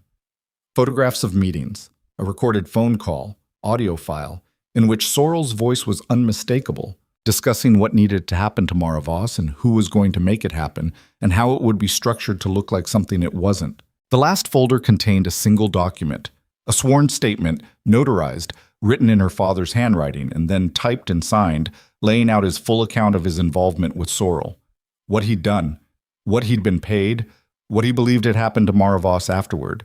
It was written without self-justification, without the careful framing that people used when they were constructing their own defense. It was written like a man who had already convicted himself and was only interested in making sure the record was complete. At the bottom of the statement, a line she read 3 times.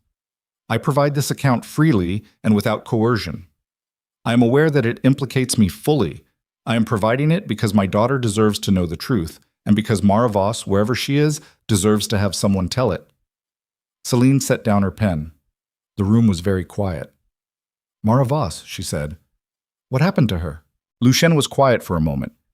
She disappeared 11 years ago. No confirmed death, no body. Sorrel's people are thorough, but he paused. There are people in my network who have access to certain records that don't appear in public databases. If she survived, if she went into hiding rather than... He stopped. It's possible she's still alive. Selene looked at the legal pad, at the notes she'd made, at the architecture of a crime that had been sitting in a storage unit in Wicker Park for 11 years, waiting for someone to find it. This is enough, she said, to put Sorrel away. More than enough. And Renata? Renata's connection to Sorrel is documented in the 3rd folder. The financial relationship goes back 6 years. Lucien's voice was even. Renata has been functioning as Sorrel's enforcement arm for half a decade. Everything that happened to you, the men in the alley, the estate, Vas, all of it traces back to Sorrel trying to find this drive before it reached anyone who could use it. She absorbed that. So this ends with Sorrel, she said. Yes. How? Lucien looked at her steadily. I have a contact at the federal level, not law enforcement in the traditional sense, a specific bureau that handles cases involving organized financial crime and related offenses. I've maintained this contact for years because in my world, having a federal option available is the same as having an emergency exit. He paused. I've never used it. Using it means certain things become visible about my own operations that I'd prefer remained invisible. She held his gaze. But you're going to use it now, she said. Yes. Because of this? Yes. She was quiet for a moment, turning that over, understanding the weight of it, understanding that what he was describing was a cost, a real one, the kind of cost that had permanent consequences for a man who had spent his entire professional life maintaining careful invisibility from exactly the kind of federal attention he was about to invite. You don't have to, she started. Selene.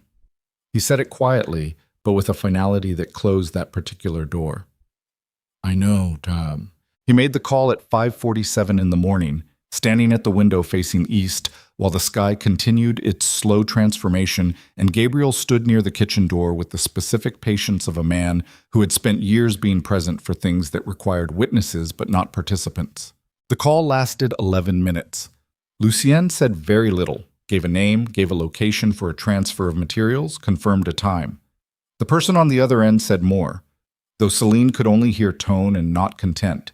And the tone was the specific register of someone who had been waiting for a particular call for a long time and was now engaged with complete attention. When he hung up, he turned from the window. 12 hours, he said. We need to keep the drive secure for 12 hours. Then we make the transfer in person, and this becomes someone else's weight to carry. And Renata in the meantime? Renata doesn't know we have the drive. He knows we left the estate, and he knows we went to Wicker Park, but his people didn't get close enough to know what we found. He crossed back to the table. For the next 12 hours, he's still operating on the assumption that we're running.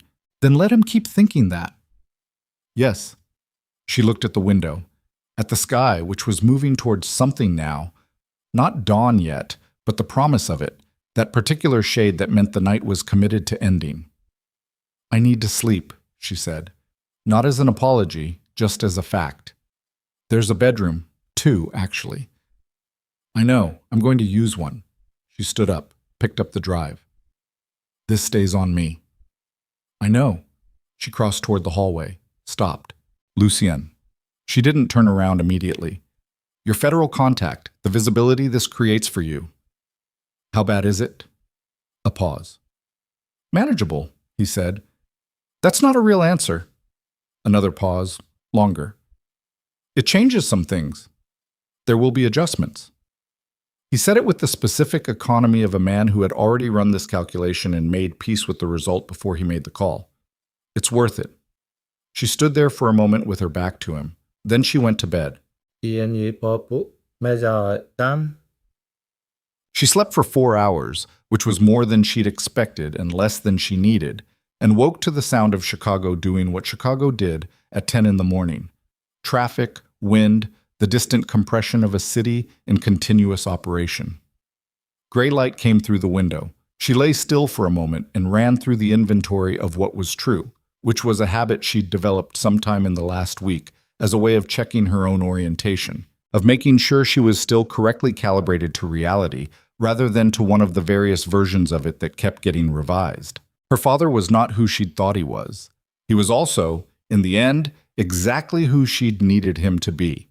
Both things were true simultaneously, and she was going to spend a long time learning to carry them both, but she was going to be able to carry them, which was more than she could have said about herself 7 days ago. She got up, washed her face, found coffee in the kitchen, and Gabriel at the table with his tablet, which appeared to be his natural habitat. Anything? She said. Renata's people have been doing circuit checks on known locations connected to Drakov's network, he said. Standard search pattern, nothing coming this direction. Where's Lucien? Sleeping, Gabriel looked up. He was up until 8. She nodded, poured her coffee, stood at the window and looked at the city. An hour later, Lucien appeared from the hallway, looking like a man who had slept in his clothes, which he had, and who was entirely unbothered by this, which he was. He poured coffee, stood beside her at the window for a moment without speaking. 6 hours. He said. I know. We need to discuss the meeting logistics. I know that too. She looked at him sideways. But first I need to know something. He waited. Damon and Brielle, she said. After this is over. After the drive transfers and Sorrel and Renata become a federal problem. What happens to them? Lucien was quiet for a moment. They're peripheral. The federal case will likely reach them. The financial records on the drive document their involvement as part of the chain connecting Renata to Sorrel. They won't face what Sorrel faces, but they won't walk away clean. She thought about that. About Damon in a parking garage handing over a folder. About Brielle on a phone call saying she'll believe whatever Damon tells her in the comfortable tone of someone who had made their peace with what they were doing. I don't want to be the instrument of it, she said. I don't want to be the person who decided their fate. I want it to happen because it's the logical consequence of what they did, not because I aimed it at them. That's already what it is, Lucien said. I know. I just needed to say it out loud. He looked at her. You're not going to enjoy watching it happen. No, she agreed. But I'm not going to look away either. He held her gaze for a moment. Then he nodded, once, and turned back to the window. The transfer happened at 6:43 in the evening in the parking structure of a hotel in the West Loop that had been chosen for specific reasons Lucien had explained to her on the drive over. Multiple exits, civilian density that complicated any aggressive action, proximity to federal offices that meant response time was measured in minutes rather than anything longer. Two people met them on the third level, a man and a woman, both in the careful, neutral dress of people who had learned to be invisible in crowds. The man was older, the kind of older that came with specific tiredness around the eyes. The woman was younger and carried a briefcase and looked at Selene with the particular attention of someone who had read a file about her and was now correlating it with the actual person. Lucien handled the exchange. Selene stood beside him and watched it happen. The drive passing from her hand to the woman with the briefcase, the documentation Gabriel had printed from the drive's contents following in a sealed envelope, the brief technical exchange of information that established chain of custody and confirmed the scope of what was being provided. At the end of it, the older man looked at Lucien. This is going to create complications for you, he said. Yes, Lucien said. You understand what becomes reviewable. I do. The man looked at him for another moment, the look of someone filing away a complexity they'll deal with later. Then he looked at Selene. Ms. Marrow, are you aware that the documentation you've provided implicates your father in a serious crime? Yes, she said, and you're providing it freely. He asked me to, she said. It's in the statement. Read it. The man nodded. Something shifted in his expression, not softening, exactly, but a recognition of something. He looked at the envelope in the woman's hands. We'll be in touch within 72 hours regarding next steps. Until then, I'd strongly recommend... I know, Lucien said. They left. What? Tiro Renata was taken into federal custody 11 days later. Selene read about it in the news, a single paragraph buried in the business section of the Tribune describing the arrest of a Southside businessman in connection with a federal financial crimes investigation. His name was there. The specific charges were not, which meant the case was still in the careful early stages of being built. There was no mention of Sorrel, which meant Sorrel was the larger target and Renata was the means of reaching him. And the people with the briefcase were doing their work methodically, the way large cases got built. From the outside in, from the smaller names to the name at the center. Sorrel's arrest came 3 weeks after that. It was not a paragraph buried in the business section. It was a front-page story, above the fold, with a photograph of a man being walked out of an office building in the Loop in handcuffs, while a person in a dark coat held a jacket over his face. The charges listed were extensive. The statement from the federal office was careful and said very little about sources, which was what she'd been told to expect. She read the story at the kitchen table in the apartment in Ukrainian Village, which had become, over the weeks since the parking structure, a place she actually lived rather than a place she'd been brought to temporarily. This had happened gradually and without formal discussion. She'd started keeping her things there, had brought actual food into the kitchen, had bought a plant for the windowsill that faced east. She read the story twice.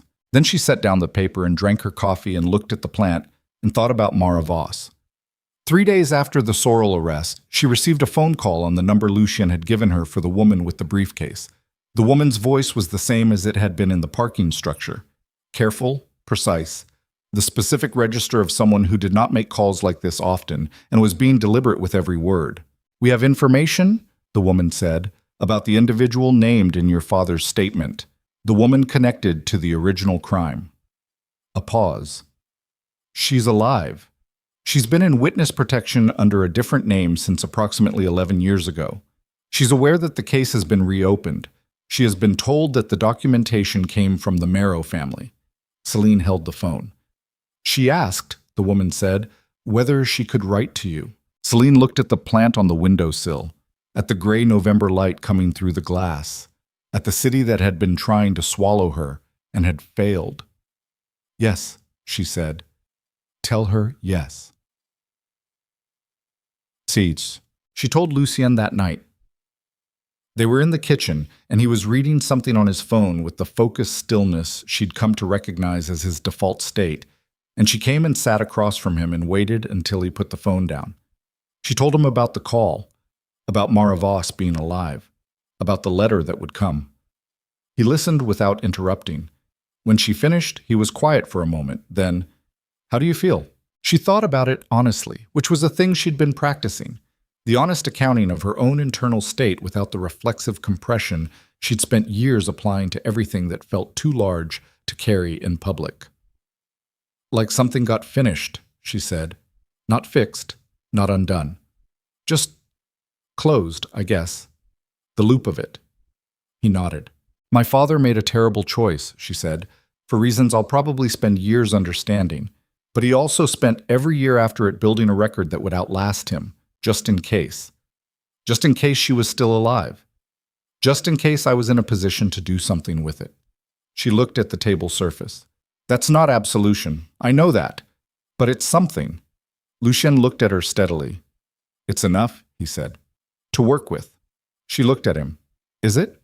Most people don't leave anything fixable behind them," he said. "Most damage just stays damage. Your father left you a key." He paused. "What you did with it was yours." She sat with that for a moment. Then she said, "What happens to your operations, now that your federal contact has visibility?"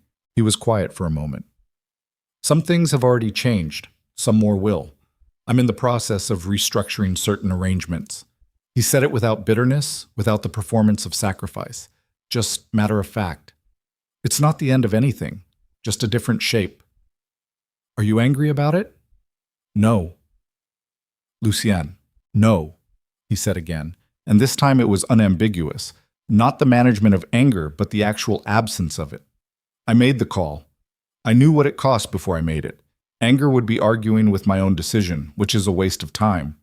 She looked at him for a long moment. "The night at the Velvet Room," she said, "when you asked who hurt me." "Yes." "Did you already know? About Damon? About any of it?" "I knew Damon Vale owed money to dangerous people," he said. "I didn't know the full shape of it yet. I asked because—" He stopped. Started again. "I asked because you were standing in front of me bleeding from your hand and continuing to do your job, and it was—" Another pause, and she watched him search for the word with the specific concentration of a man for whom language was usually a tool rather than a struggle. "It was recognizable. Recognizable. The thing you were doing, holding the surface together while something underneath it was coming apart." He looked at her directly. "I've done it for a long time. It looked the same." She held his gaze. "You told me at the beginning," she said. "You told me you fell in love with me before I knew you were watching. On Division Street, with the veteran." "Yes." "I've been thinking about that," she said. "About what you saw that night.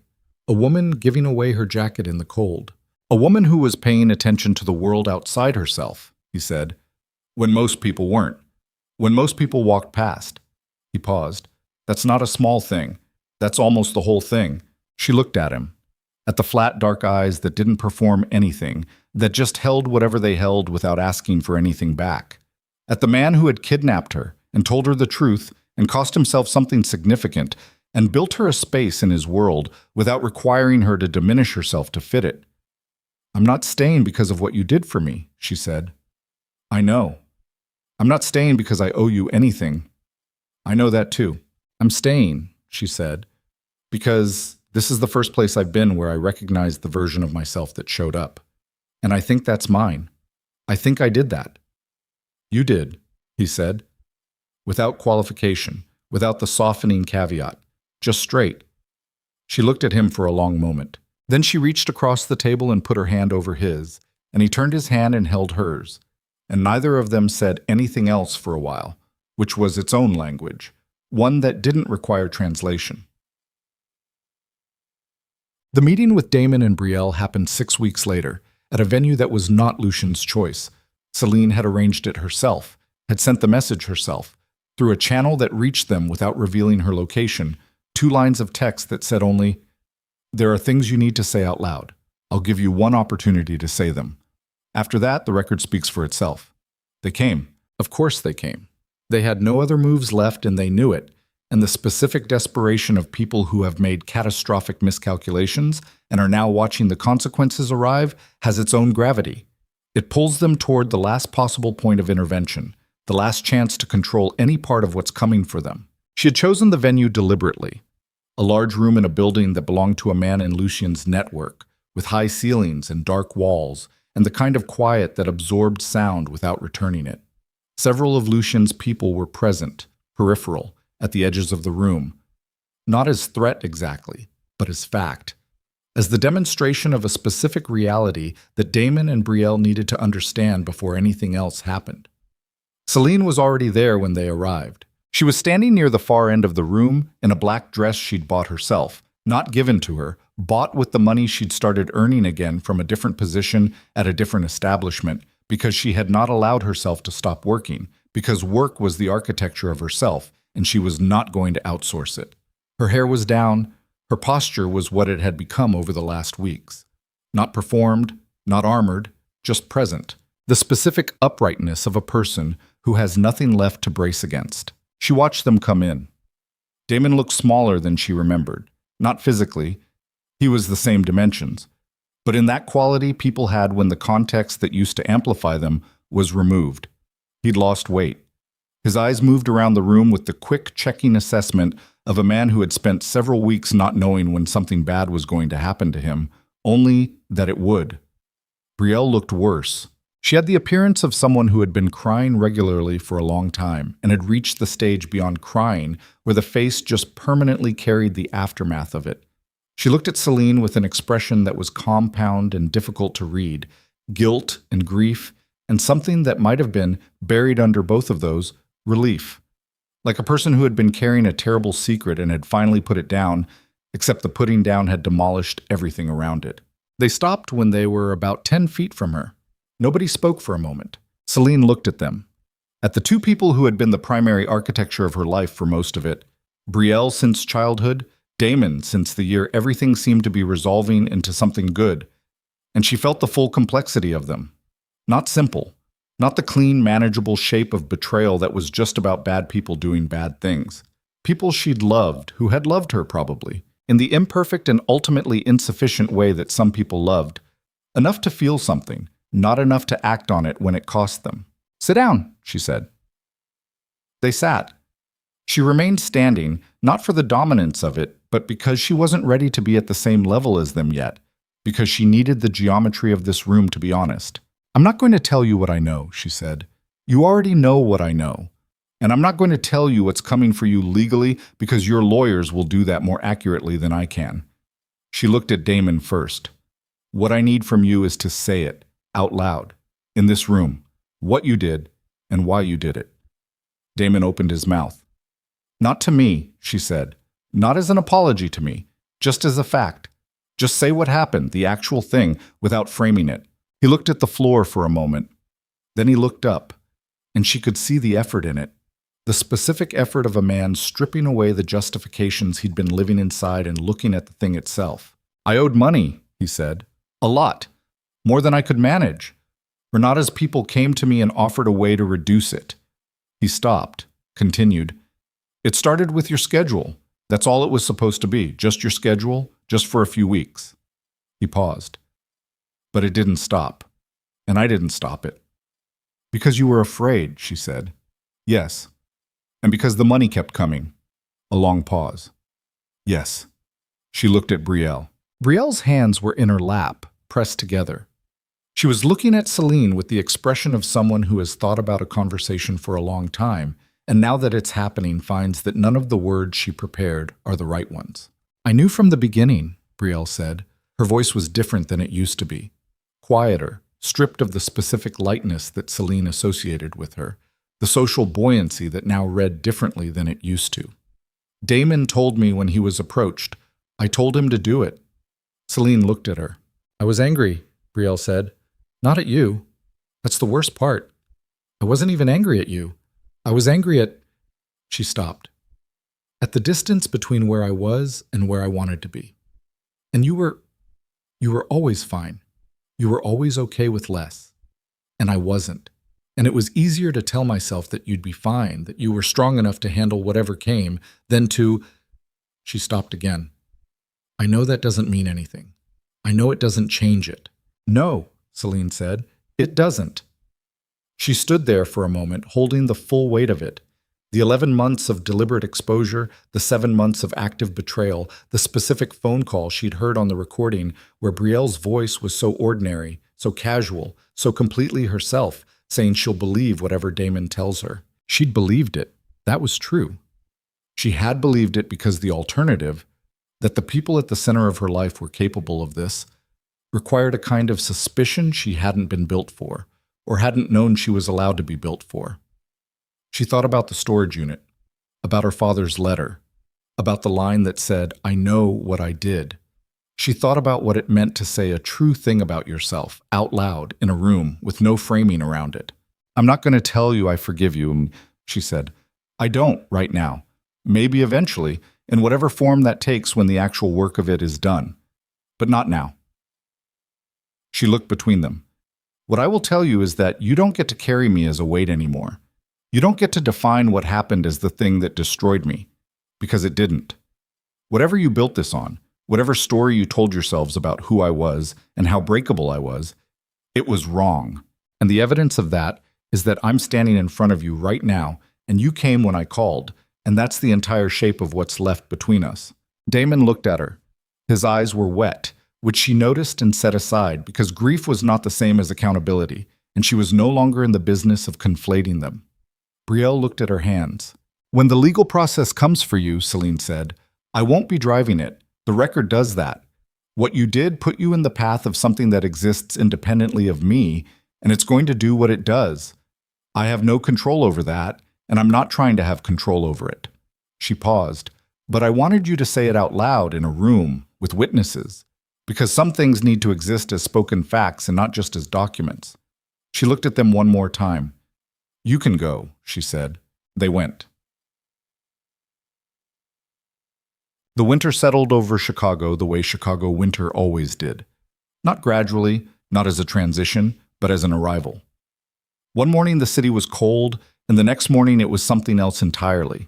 The lake generating its specific gray violence, the wind finding the gaps in every coat and reminding you that this place had survived things that made human difficulty look modest. Selene stood on the terrace of the North Shore estate, which had been secured and returned to operational status 2 weeks after the arrest. The eastern perimeter repaired, the access logs audited and closed, the security architecture rebuilt with Gabriel's oversight, and a short list of people who were no longer on it. The snow was coming in off the lake, not heavy yet, just the advance notice of it, individual flakes visible against the gray sky when you looked at the right angle. Lucien came out and stood beside her, put his coat around her shoulders without ceremony, the way you did a thing you'd done before and expected to do again. You're thinking about him, he said. Always, she said, differently than before, but always. He stood beside her and looked at the lake, which was doing what it always did, existing at a scale that made the immediate concerns of the people standing next to it feel correctly proportioned, not small, just positioned. He was trying, she said, in the only direction he knew how to try, which was the wrong direction, and it cost someone everything, and I don't excuse it. She paused. But he was trying to give me a way out of what he'd built. That was real. Yes, Lucien said. That's enough to keep, she said. Not the whole version of him, just that part.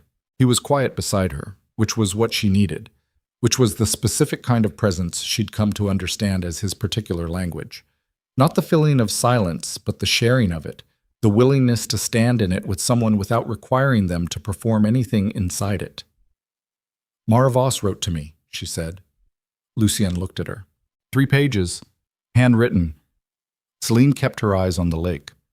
She's been in Portland for 11 years. She has a different name, a business, a daughter who's 9. She paused. She said she spent a long time being angry at the man who gave up her location. Then she said she spent some time understanding that anger wasn't a place she could live in indefinitely. Another pause. She said she was glad someone finally told the truth, even late, even after. What did you write back? I haven't yet. I'm figuring out what to say. She looked at the snow coming in off the lake. I think I want to tell her about my father, the way I'm learning to hold him.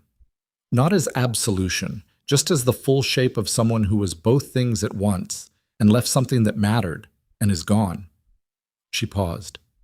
I think she might understand that, the both things at once part. Lucien looked at her profile for a moment. She will, he said. They stood on the terrace while the snow came in and the city glowed somewhere behind them, and the lake did what it always did, which was continue, which was the particular kind of permanence that had nothing to do with forgiveness or justice or any of the things that human beings spent their energy on, and was useful precisely because of that. When did you know, she asked, that this was... She gestured, a small motion that indicated the terrace and the coat on her shoulders, and the general fact of the two of them standing in it. That this was the thing. He was quiet for a moment. When you walked into that parking garage corridor in the dark, he said, with an empty hand and a USB drive and 3 men in front of you who had weapons. He paused. And your heart rate, from what I could see of you, was controlled. She looked at him sideways. You could see my heart rate. I could see your hands. Your hands were steady. He held her gaze.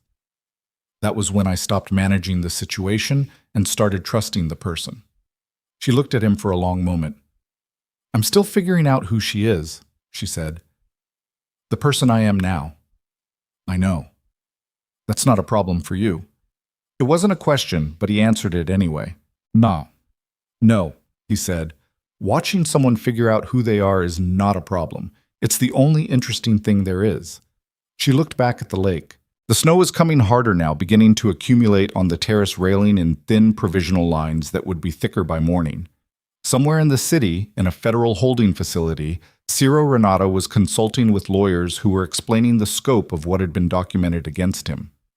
Somewhere in a different facility, Sorrel was doing the same. The case against him building with the methodical patience of people who had been waiting 11 years for the record to surface and now had it. Somewhere in Portland, a woman named something other than Mara Voss was living a life she'd built from nothing after the worst possible thing, and her 9-year-old daughter didn't know the history of the room she'd grown up in.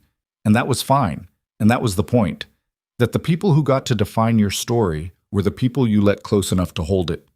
Selene pulled the coat tighter around her shoulders. She thought about the ring she'd left on a doorframe 7 weeks ago, about the hallway and the 4 seconds, and the way the world had looked before she pushed that door open when she still didn't know. She thought about the woman who had walked out of that apartment and down 17 steps to the wall and stayed there and then straightened up because there was nothing else to do. That woman had no idea what she was walking into. She'd had no idea that the worst night of her life was also, in the specific and ungentle way that certain thresholds operated, the first night of something else. Something that required losing every version of herself that had been built on borrowed certainty, on other people's definitions, on the patient, careful smallness she'd mistaken for humility. She looked at her left hand on the terrace railing, empty, clean. The scar from the ring setting faded to a thin line she could only see in certain light. Behind her, through the terrace door, the warm amber of the house, the specific quality of a space that had her things in it now. Her coffee in the kitchen, her books on the study shelf, her plant in the window that faced east. Beside her, a man who had told her the truth when the truth was brutal, who had paid a real cost for a decision he made without hesitation, who looked at her and did not see the exhausted waitress, or the betrayed fiancé, or the damaged woman in a parking garage corridor, or even the person she was still in the process of becoming, who looked at her simply as the thing she was. The snow came down. The lake went on. Selene Marrow stood at the edge of a life she had not chosen and had not been given and had not inherited from anyone, and felt the specific gravity of it. The weight of a real thing, a true thing, a thing built from the hardest materials available. She had not become someone new. She had finally become completely and without apology herself. And that, as it turned out, was enough to be untouchable.